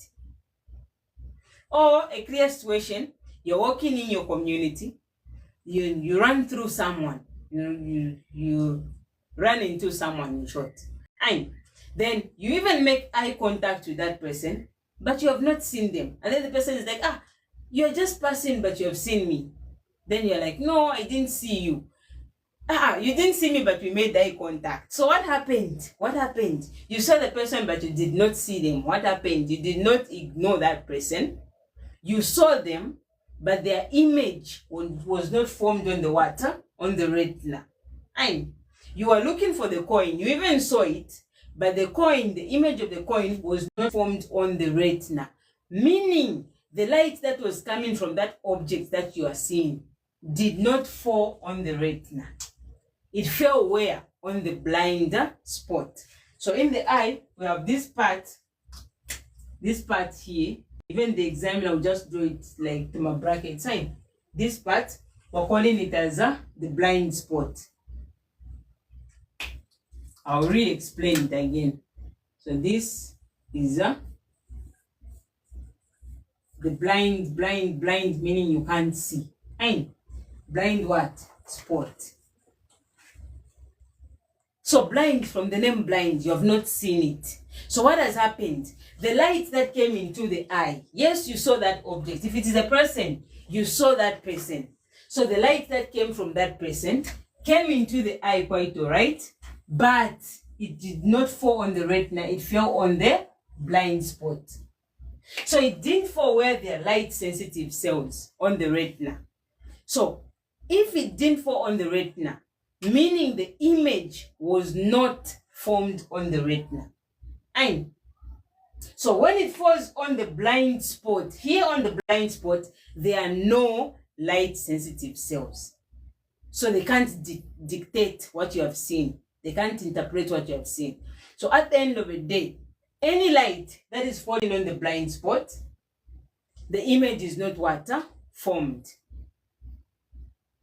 So the person that you saw, but you did not see them, you saw them, but you did not see them, the light that was coming from them fell on the blind spot. So next time you run into someone and they think you have ignored them and they're like, you saw me, but you didn't say hi. You just say, the light that was coming from you fell on the blind spot. Or I didn't see you because you fell on the what? On the blind spot. Why? Because where you reached here, where the light that was bouncing from you did not fall on the retina. You're looking for an object, you can't see it, but it is just there. It's because the light that is coming from that object is falling on the retina. And it is falling on, it is falling on the blind spot. And if it falls on the blind spot, it cannot be dictated. So in our exam, where is the blind spot? Just at this exit, so you draw this bracket that we used to draw when we were looking at sets in mathematics. So this thing is indicating the what? The blind spot. What is the blind spot? The part of the eye which is not made up of light sensitive cells. The part of the eye which is not made up of light sensitive cells is called the blind spot. Meaning any light that will fall on that part is not dictated. Then apart from that, we also have what we're calling as the ciliary body. And so what is the ciliary body? In the exam, we'll find this thing that the examiner will draw like this. So this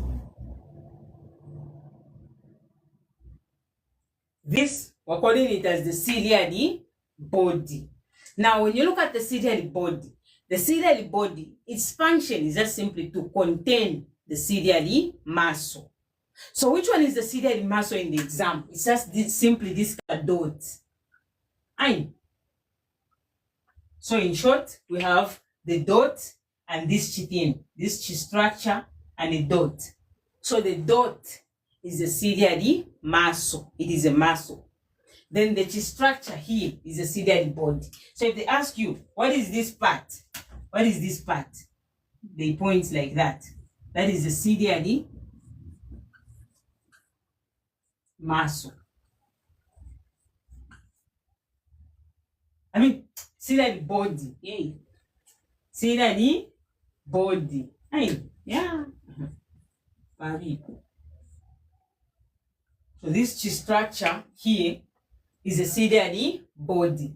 What is the function of the ciliary body? It contains the ciliary muscle. At grade 12, And don't go and study Fiaku University. Don't go and study university stuff.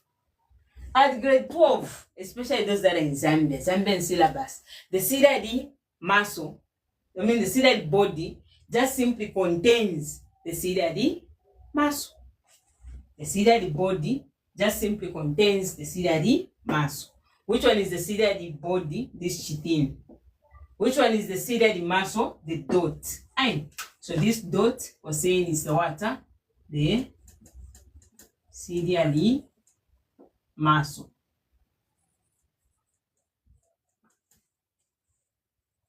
What is the ciliary muscle? The ciliary muscle is just simply the muscles which control the size of the lens. Remember, I'll come and talk about how when you look at the lens is connected to two muscles that make it tall or short. And so one of the muscles that I've talked about is the water, the ciliary muscle. It controls the size of the lens either by making it tall or short, by contracting and relaxing.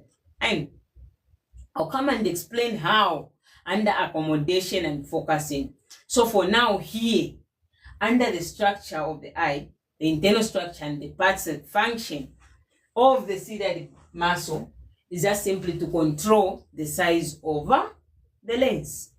How does it control the size of the lens? By making it long and thin or short and fat. And then apart from that, we also have, before I continue, the ciliary body is simply the part which contains the ciliary muscle. Which one is the ciliary body? This chi structure. The dot is the ciliary muscle. What is the ciliary muscle? This dot. What is the function of that dot, the ciliary muscle? Is to control the size of the what? The lens.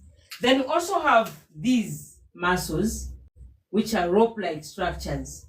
These rope-like structures, we call them as the water, the suspensory ligaments. So when you look at those suspensory ligaments, they hold the lens in position, as well as controlling the size of the water lens. So the first thing that they do, they'll hold this lens in position. So you have this lens, it doesn't need to fall off. So it is attached to these muscles that you will find in the exam are drawn like ropes. And these. So those are called the suspensory ligaments. I'll talk about the functions. So that is the suspensory ligaments.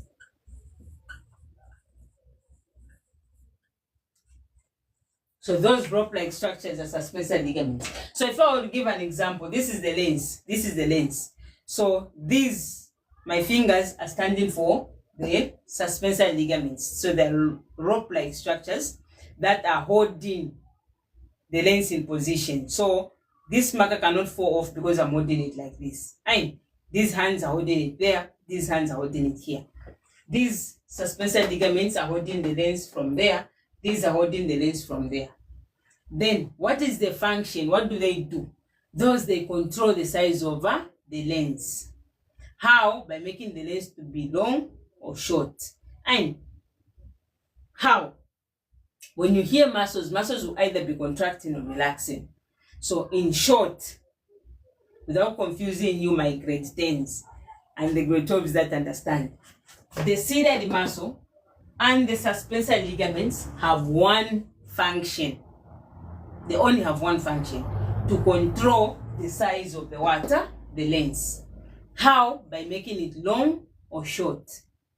And why? Because they'll be contracting and relaxing. Remember, these muscles, ciliary muscles and suspensory ligaments, in order for them to control the size of the lens, making it long or short, they'll be working opposite to each other.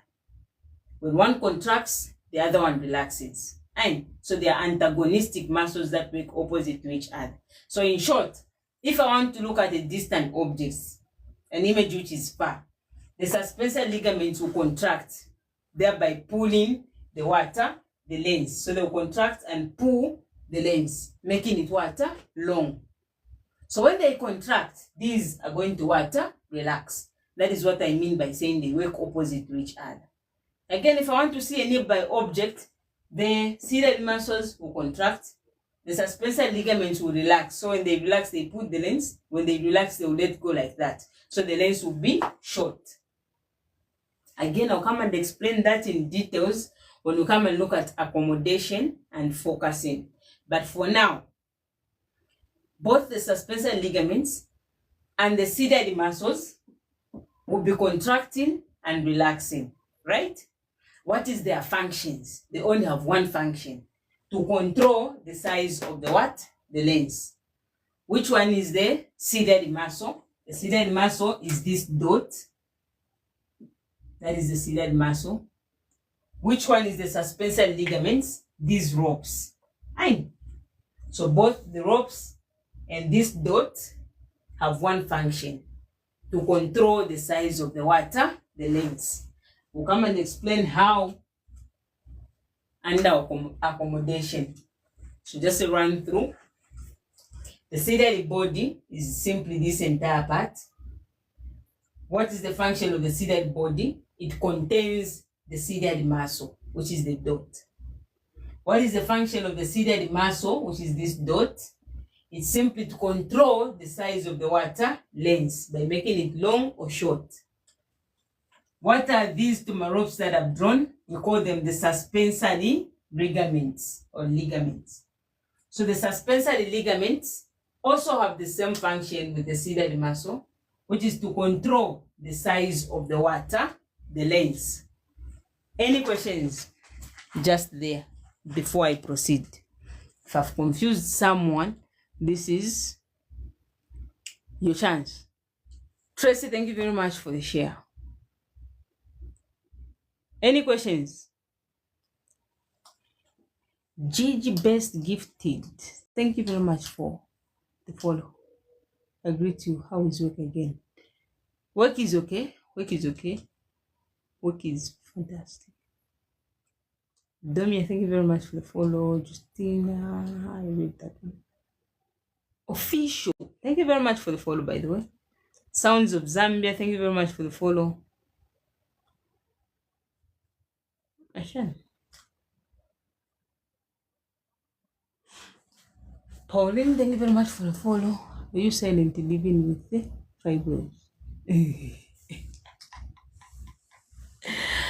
Women reproductive shanu huko baadaye shaba kuwete kama fibroids papa bakashana mwabasukako.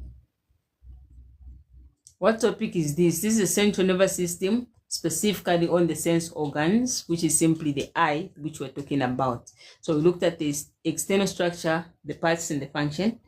Then we're on the internal structure, the parts and the function.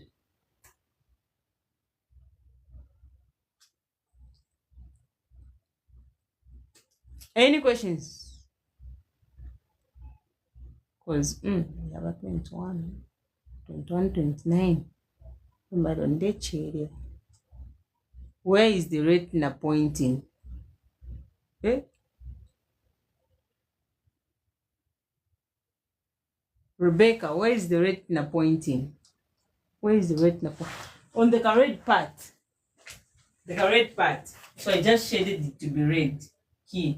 So of the black part, I was differentiating so that we can differentiate. So the black part that I've written there, that I've shaded black, is the water, the choroid. Then this red part, this entire red structure, the red part here, is the one that we said is the water, the retina. So that is why it is pointing on the entire red part. And on the entire red part, that is why it is pointing.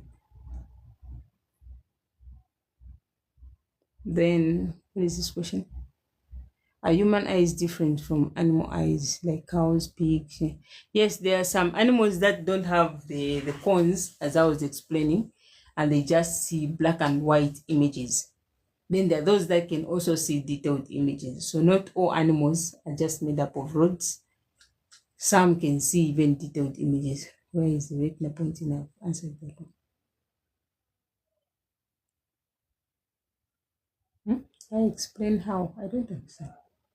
My ionic girl, rephrase your question. I don't understand. I don't understand your question.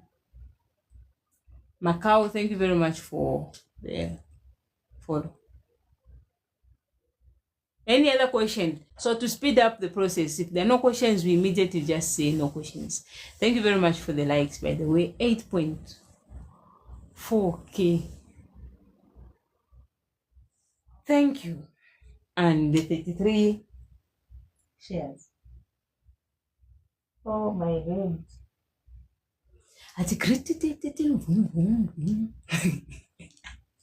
To happen on TikTok. Sorry. So 2 people saying proceed, 3 more people to say proceed. Domia is saying no questions. Helen is saying proceed. What are other people saying? Proceed. 2 more people. Brianda is also saying proceed. So 2 more people to just say proceed and I proceed. Daniel is saying proceed, 1 more person. Alexander, what is B? What is B? Mr. Mabuto is saying proceed. Rashmi, is it Rashmi? Am I pronouncing your name? Okay. And Naomi is also saying proceed. So we proceed without wasting time. The other part of the eye that you simply talk about is simply the iris.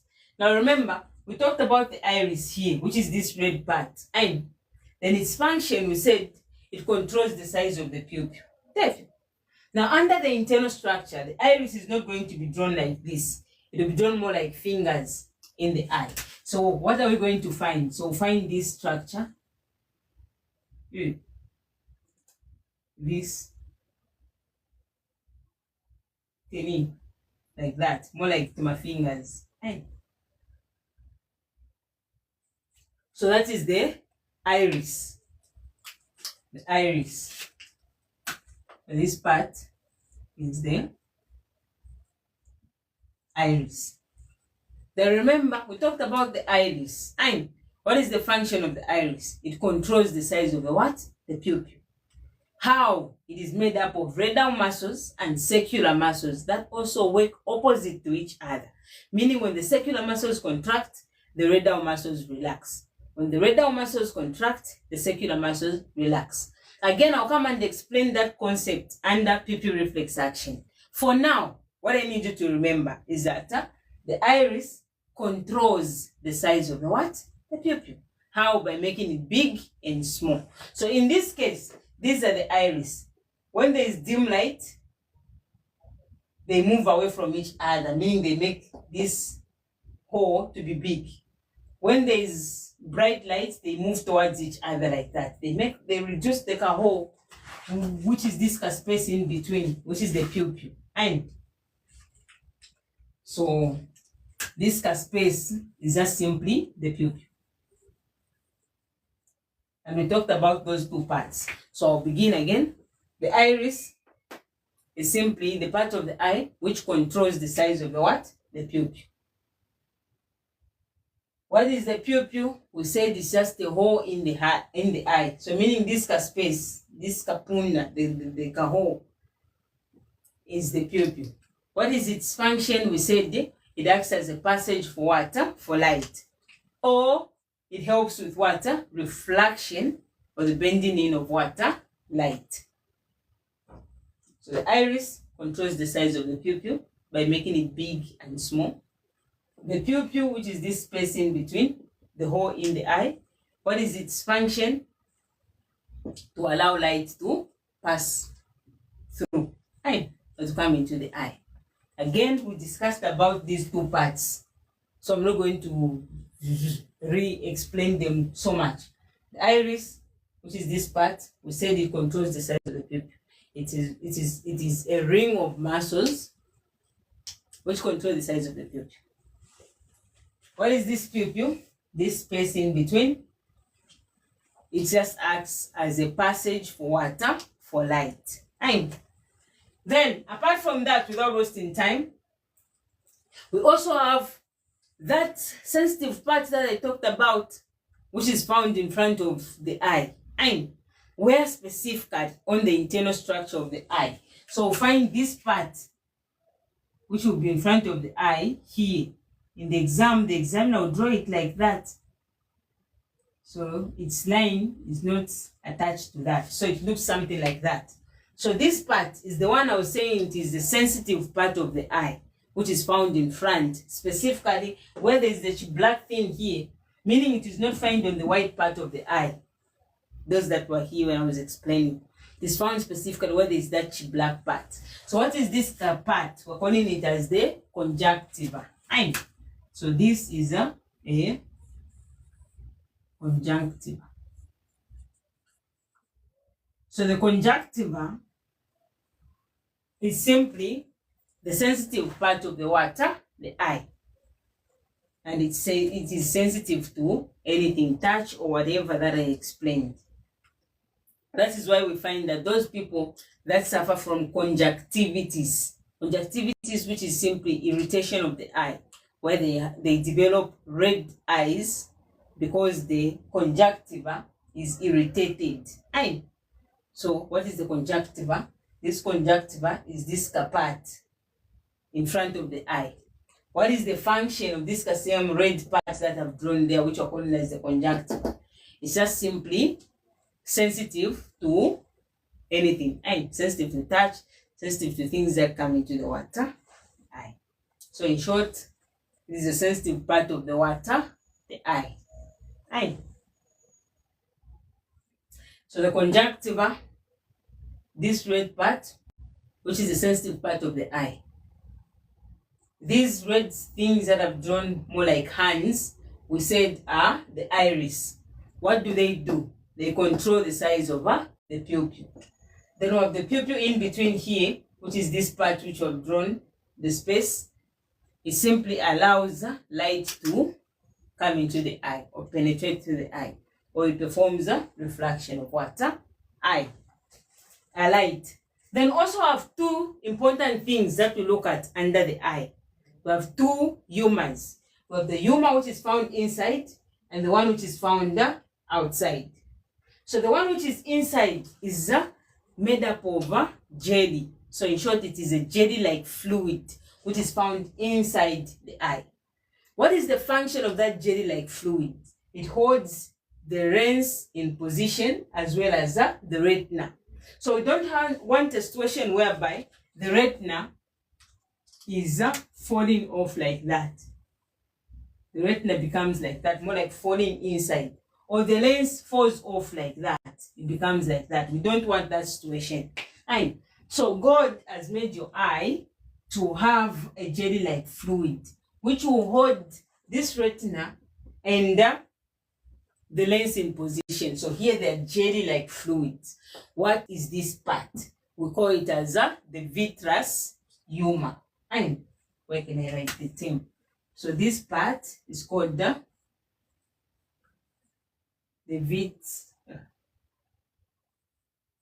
vitreous humor.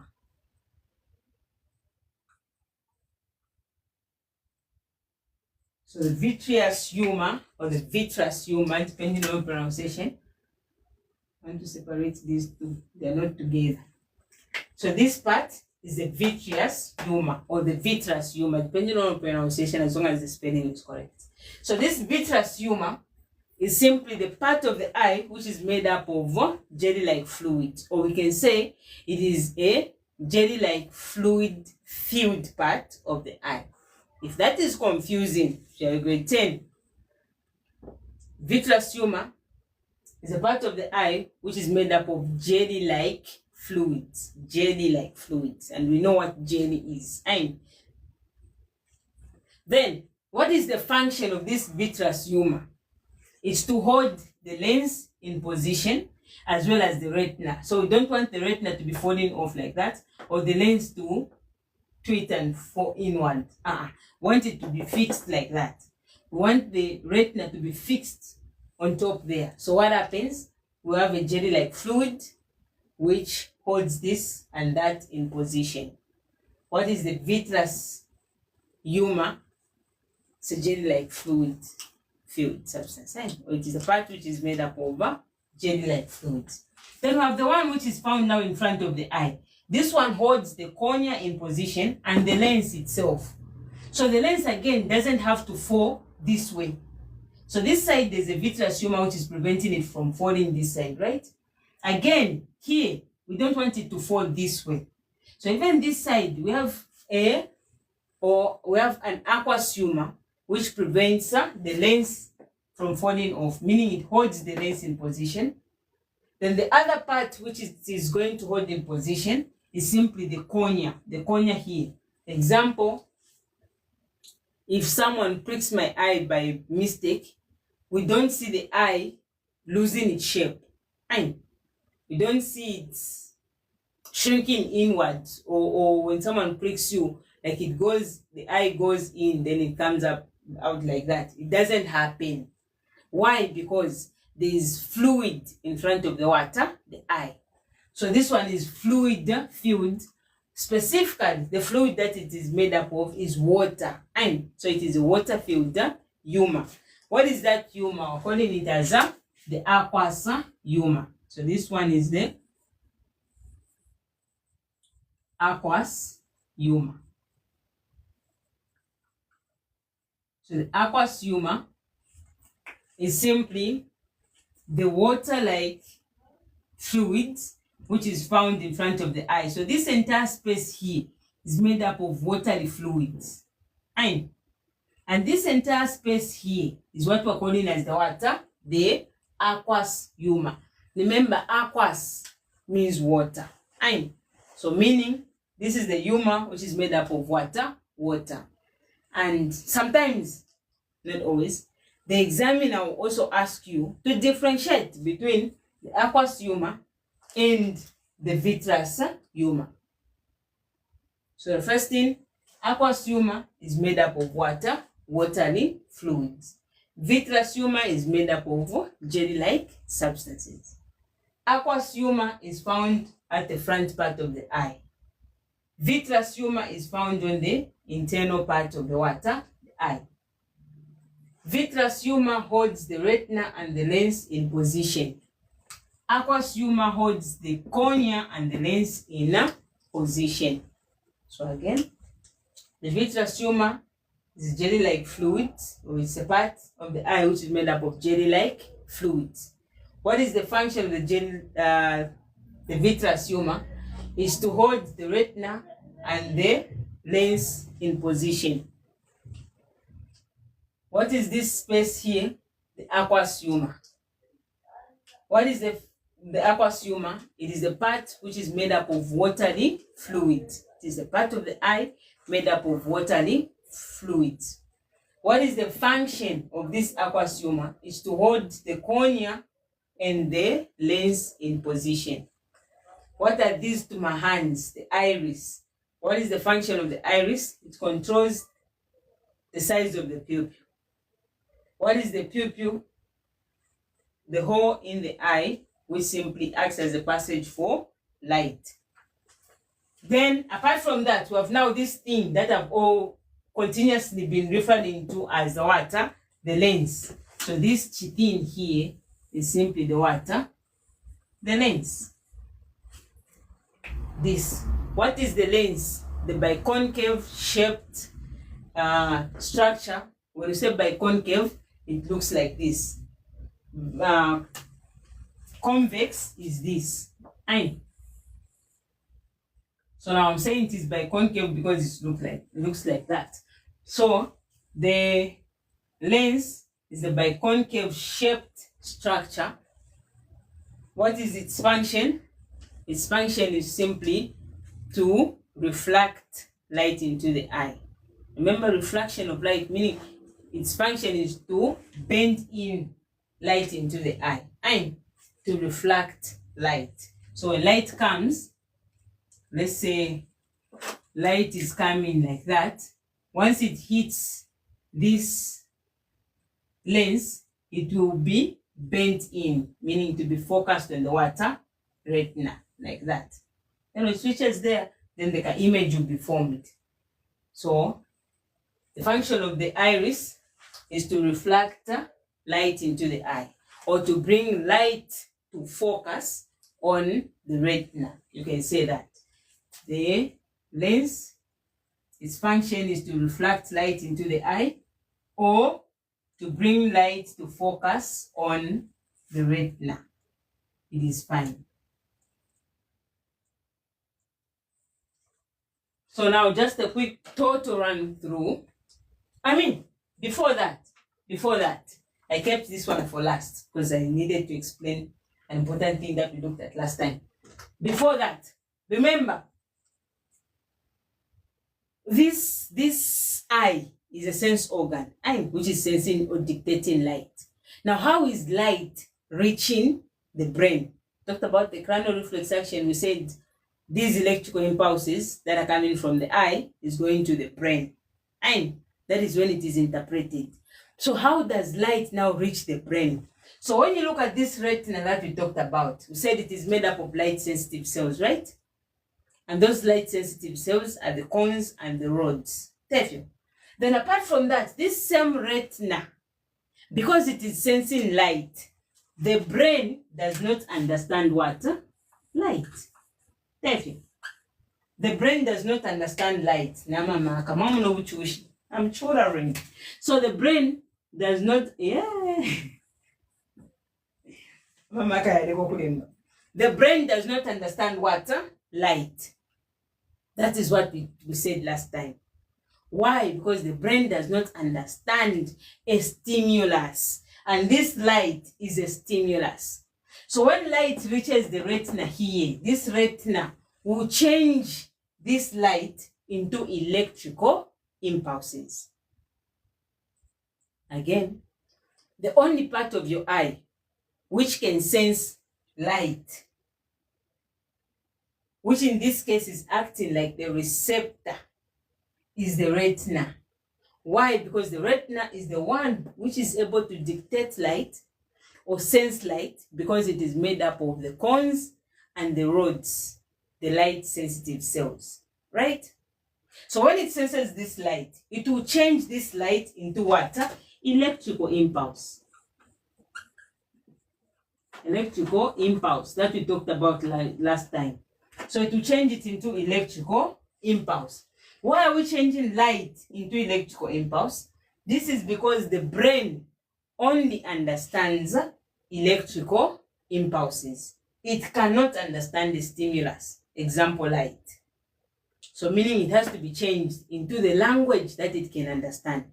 Most of you that have computers, your computer, so if you don't have Siri or you don't have whichever application, I cannot command a computer verbally. Why? Because it is not programmed to understand me by just saying my mouth, unless I'm using certain softwares. So I have to input something that it can understand by simply pressing the buttons. Some applies to the brain. It cannot understand light because it is a stimulus. So it only understands electrical impulse. I have this speaker. This speaker. I cannot say switch on. Unless you have Siri, you can say, Siri, switch on the speaker. Then it will switch on. But here I'm poor. I cannot tell this speaker. Because in the way it is programmed, the way it has been made, I have to press this button to switch it on. So I cannot say switch on. I'll wait until tomorrow, it will not switch on. So it is only when I press, that is when it goes on. Now it's on. It only understood me pressing the button. So I had to press the button, and it understood to say, okay, it's to switch on. Then it switched on. I want to switch it off. I'll press the same button which has been programmed to say when you press this button, it will go off. So I'll press this button, and it will what? Power off. It will go off. So it can't understand my sound to say switch on, it will not. Switch off, it will not. Your brain cannot understand light as light. It will only understand electrical impulse. Your brain cannot understand switch on, light. It only understands electrical impulse, you press the button, which is electrical impulse. Fine. So now, where is the electrical impulse coming from? We said the retina will sense this light, why it goes, is made up of light sensitive cells, and it will change this into electrical impulses. Fine. Now, when we have electrical impulse, that is when we have now those sensory neurons that we talked about, which will carry the electrical impulse from the eye, taking it to the central nervous system, to the brain, in short. So now, what am I trying to get at? The examiner also asks you about the other structure, which is this part here. So this part here is made up of nerves, which we are calling as the optic nerves. And so this is the optic nerves. So when you look at the optic nerves, it is just simply the part of the eye which is made up of nerves that take electrical impulse to the brain for interpretation. So meaning the electrical impulses have been formed here. These optic nerves are made up of nerves, specifically the sensory neurons. And this is where we find the sensory neurons waiting. Those neurons that we talked about. So if we were to draw, it's like this. Let me just rub this. I hope it is going to write. If we were to draw the sensory neuron there, we'll have this neuron that we talked about. It is having dendrites, then like that, those that were not here. So at the optic nerves, we'll find this neuron, which we're calling as the sensory neuron. And here, the optic nerves is a bunch of neurons, bunch of nerves, nerve cells. And what are those nerve cells doing? They're getting electrical impulse from the retina or the eye, taking it to the central nervous system. So meaning, if the electrical impulse has been formed, it will be carried from now the retina, carried by the water, the sensory neuron, then being taken to the central nervous system. So in the exam, they will not draw this. They'll just draw, or they'll just write this. This is the optic nerves. What is the optic nerves? It's just simply nerves that carry electrical impulses from the eye, taking it to the central nervous system. Specifically, which central nervous system is it taking it to? The one which is in the brain, the cranial. And for those that were here. So now, the complete summary, we're saying the optic nerves are nerves that carry electrical impulses from the eye, taking it to the brain. The blind spot, which is this part, is the part which is not made up of light-sensitive cells. As a result, any light that falls on the blind spot is not dictated by the brain. Then we have the retina, which is this red part that we drew here. The retina is simply the part of the eye which is made up of light-sensitive cells. As a result, its function is for image formation. And the retina has got this part which we drew here, the amp, the V part. We're calling it as the fovea. The fovea is the part which is made up of a high number of cones. And the fovea is also called the yellow spot. And remember, when we say cones, we're saying these are simply light-sensitive cells that help us to see in a bright light. Then the rods, we said they help us to see in dim light. Then we also talked about the vitreous humor, which is this humor, which is made up of jelly-like fluids, and its function is to hold the lens and the retina in position. Then we have the sclera, which is this part which runs from the back of the eye. It goes in front of the eye and comes back this side. So this black part, which we have shaded there, is the sclera. What is the function of the sclera? It is simply to give the eye its shape. And I emphasize to say on the external structure of the eye, the sclera is that white part that you can see, that white part. And it is not what? Transparent, meaning we do not see from the white part of the eye, which is the sclera. It is not transparent. Then we have the choroid. I mean, the sclera is this line.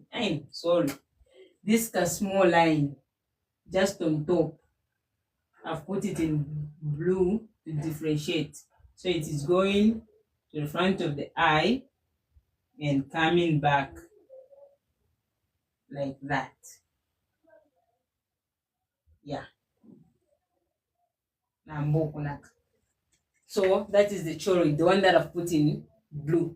Then the black part now is, the sclera is the one that I've put in blue. And then the black part here, the shaded black part, we said it is the choroid or the chord. The chord is made up of what? Black pigments, as well as the blood vessels. So its function is simply one, to supply the eye with nutrients and oxygen. The other part is to prevent internal reflection of light or the bouncing about of light. Then we also talked about the lens. The lens, which is the biconcave shape, and this biconcave shape, its function is to bring light to focus on the retina, or it is the part which performs a reflection of water, light. And I said reflection is the bending in of light. So this is the lens. Then when you look at the lens, it is attached to two muscles that simply regulate its size by making it long or short. What are these two muscles? We have the ciliary muscles and the suspensor ligaments. So the ciliary muscles, I said it is a dot.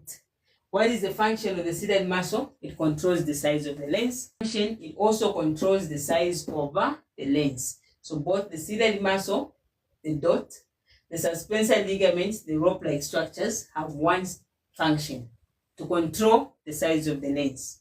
I said how we come and look at accommodation and focusing. Then when you look at the ciliary muscle, it is in the ciliary body. So what is the ciliary body? This entire blue structure that I've drawn here is the ciliary body. This is the water ciliary body. And yeah, I also labeled it there. So that is the ciliary body, this part. This. That is the ciliary body. What is the function of the ciliary body? It contains the ciliary muscles. Then also have these two red things that I've drawn, which are looking more like hands, like that. These are called the iris. We also talked about the iris on this structure, which is this red stuff. So the iris, its function is to control the size of the pupil. And how it is made up of muscles that work opposite to each other. And I said when they work opposite to each other, they are antagonistic muscles. So when one is contracting, the other one is relaxing. And these muscles control the size of the pupil by either making it small or big. And then we said the pupil is simply this same space in between these two iris. What is the function of the pupil? It's simply the passage for light in the eye itself. Then we also talked about the transparent part of the sclera. Remember, I said the sclera is not transparent and it runs from the back of the eye to the front and it goes back there. But we have the front part, which is just at the front part, which we're calling as the water, the cornea. So the cornea is a transparent part of the sclera. What is the function of the cornea? It simply helps to reflect light into the eye, or it allows light to pass into the eye. Then we also talked about the sensitive part of the cornea, which is the conjunctiva. It is found in front of the eye, which is this red part that I've drawn. It is the conjunctiva. What is its function? It is just sensitive, and the sensitive part of the eye. Then we also talked about, I think I'm done with all the parts. I think I'm done with all the parts unless I've left something.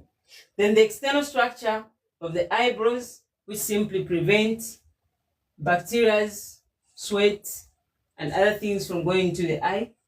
The eyebrows, which are these parts, they also perform the same function. They prevent dust, other particles and bacteria from going into the eye.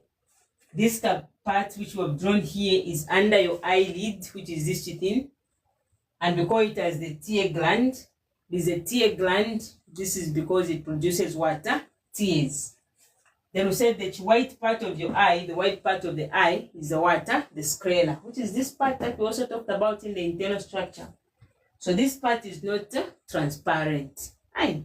So don't go and make a mistake in the exam to go and point at this white part. They say, what is this part? And you say cornea. It is wrong. We don't see from the white part. So it is not transparent. And the only part which is not transparent is the sclera. So this is a sclera.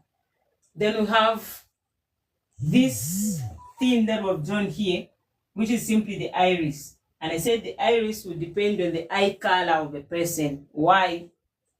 Because the iris is a structure which is made up of ring or colored ring muscles. So since they're colored ring muscles, meaning they'll be of different color depending on the person. So if you have brown ring muscles on your iris, meaning you have brown eyes. If you have black ring muscles on the iris, you have black eyes. If you have blue, then you have blue eyes, and so on and so forth. And those muscles on the iris, we said they are circular muscles and radar muscles, which we'll come and discuss later. What is the function of this iris? Again, we talked about it here, controlling the size of the pupil. What is the pupil? The hole in the eye, which is this capunda. So that pupil allows light to come into the eye. Then we're done with the external structures of the eye. And my legs are killing me. I don't think we'll continue with mathematics. My legs are killing me. And I'm hungry. Hungry, like, yeah, I like food. If you have jaundice or yellow eyes, the sclera changes from white to yellow due to, yes, like I said, what's the name? Flamio, I can't remember your name. So, like I said, we'll come and talk about the diseases of the eye. So one of which you have pointed out, which is yellow eyes or jaundice. So that yellow patch that I was saying is yellow in most people.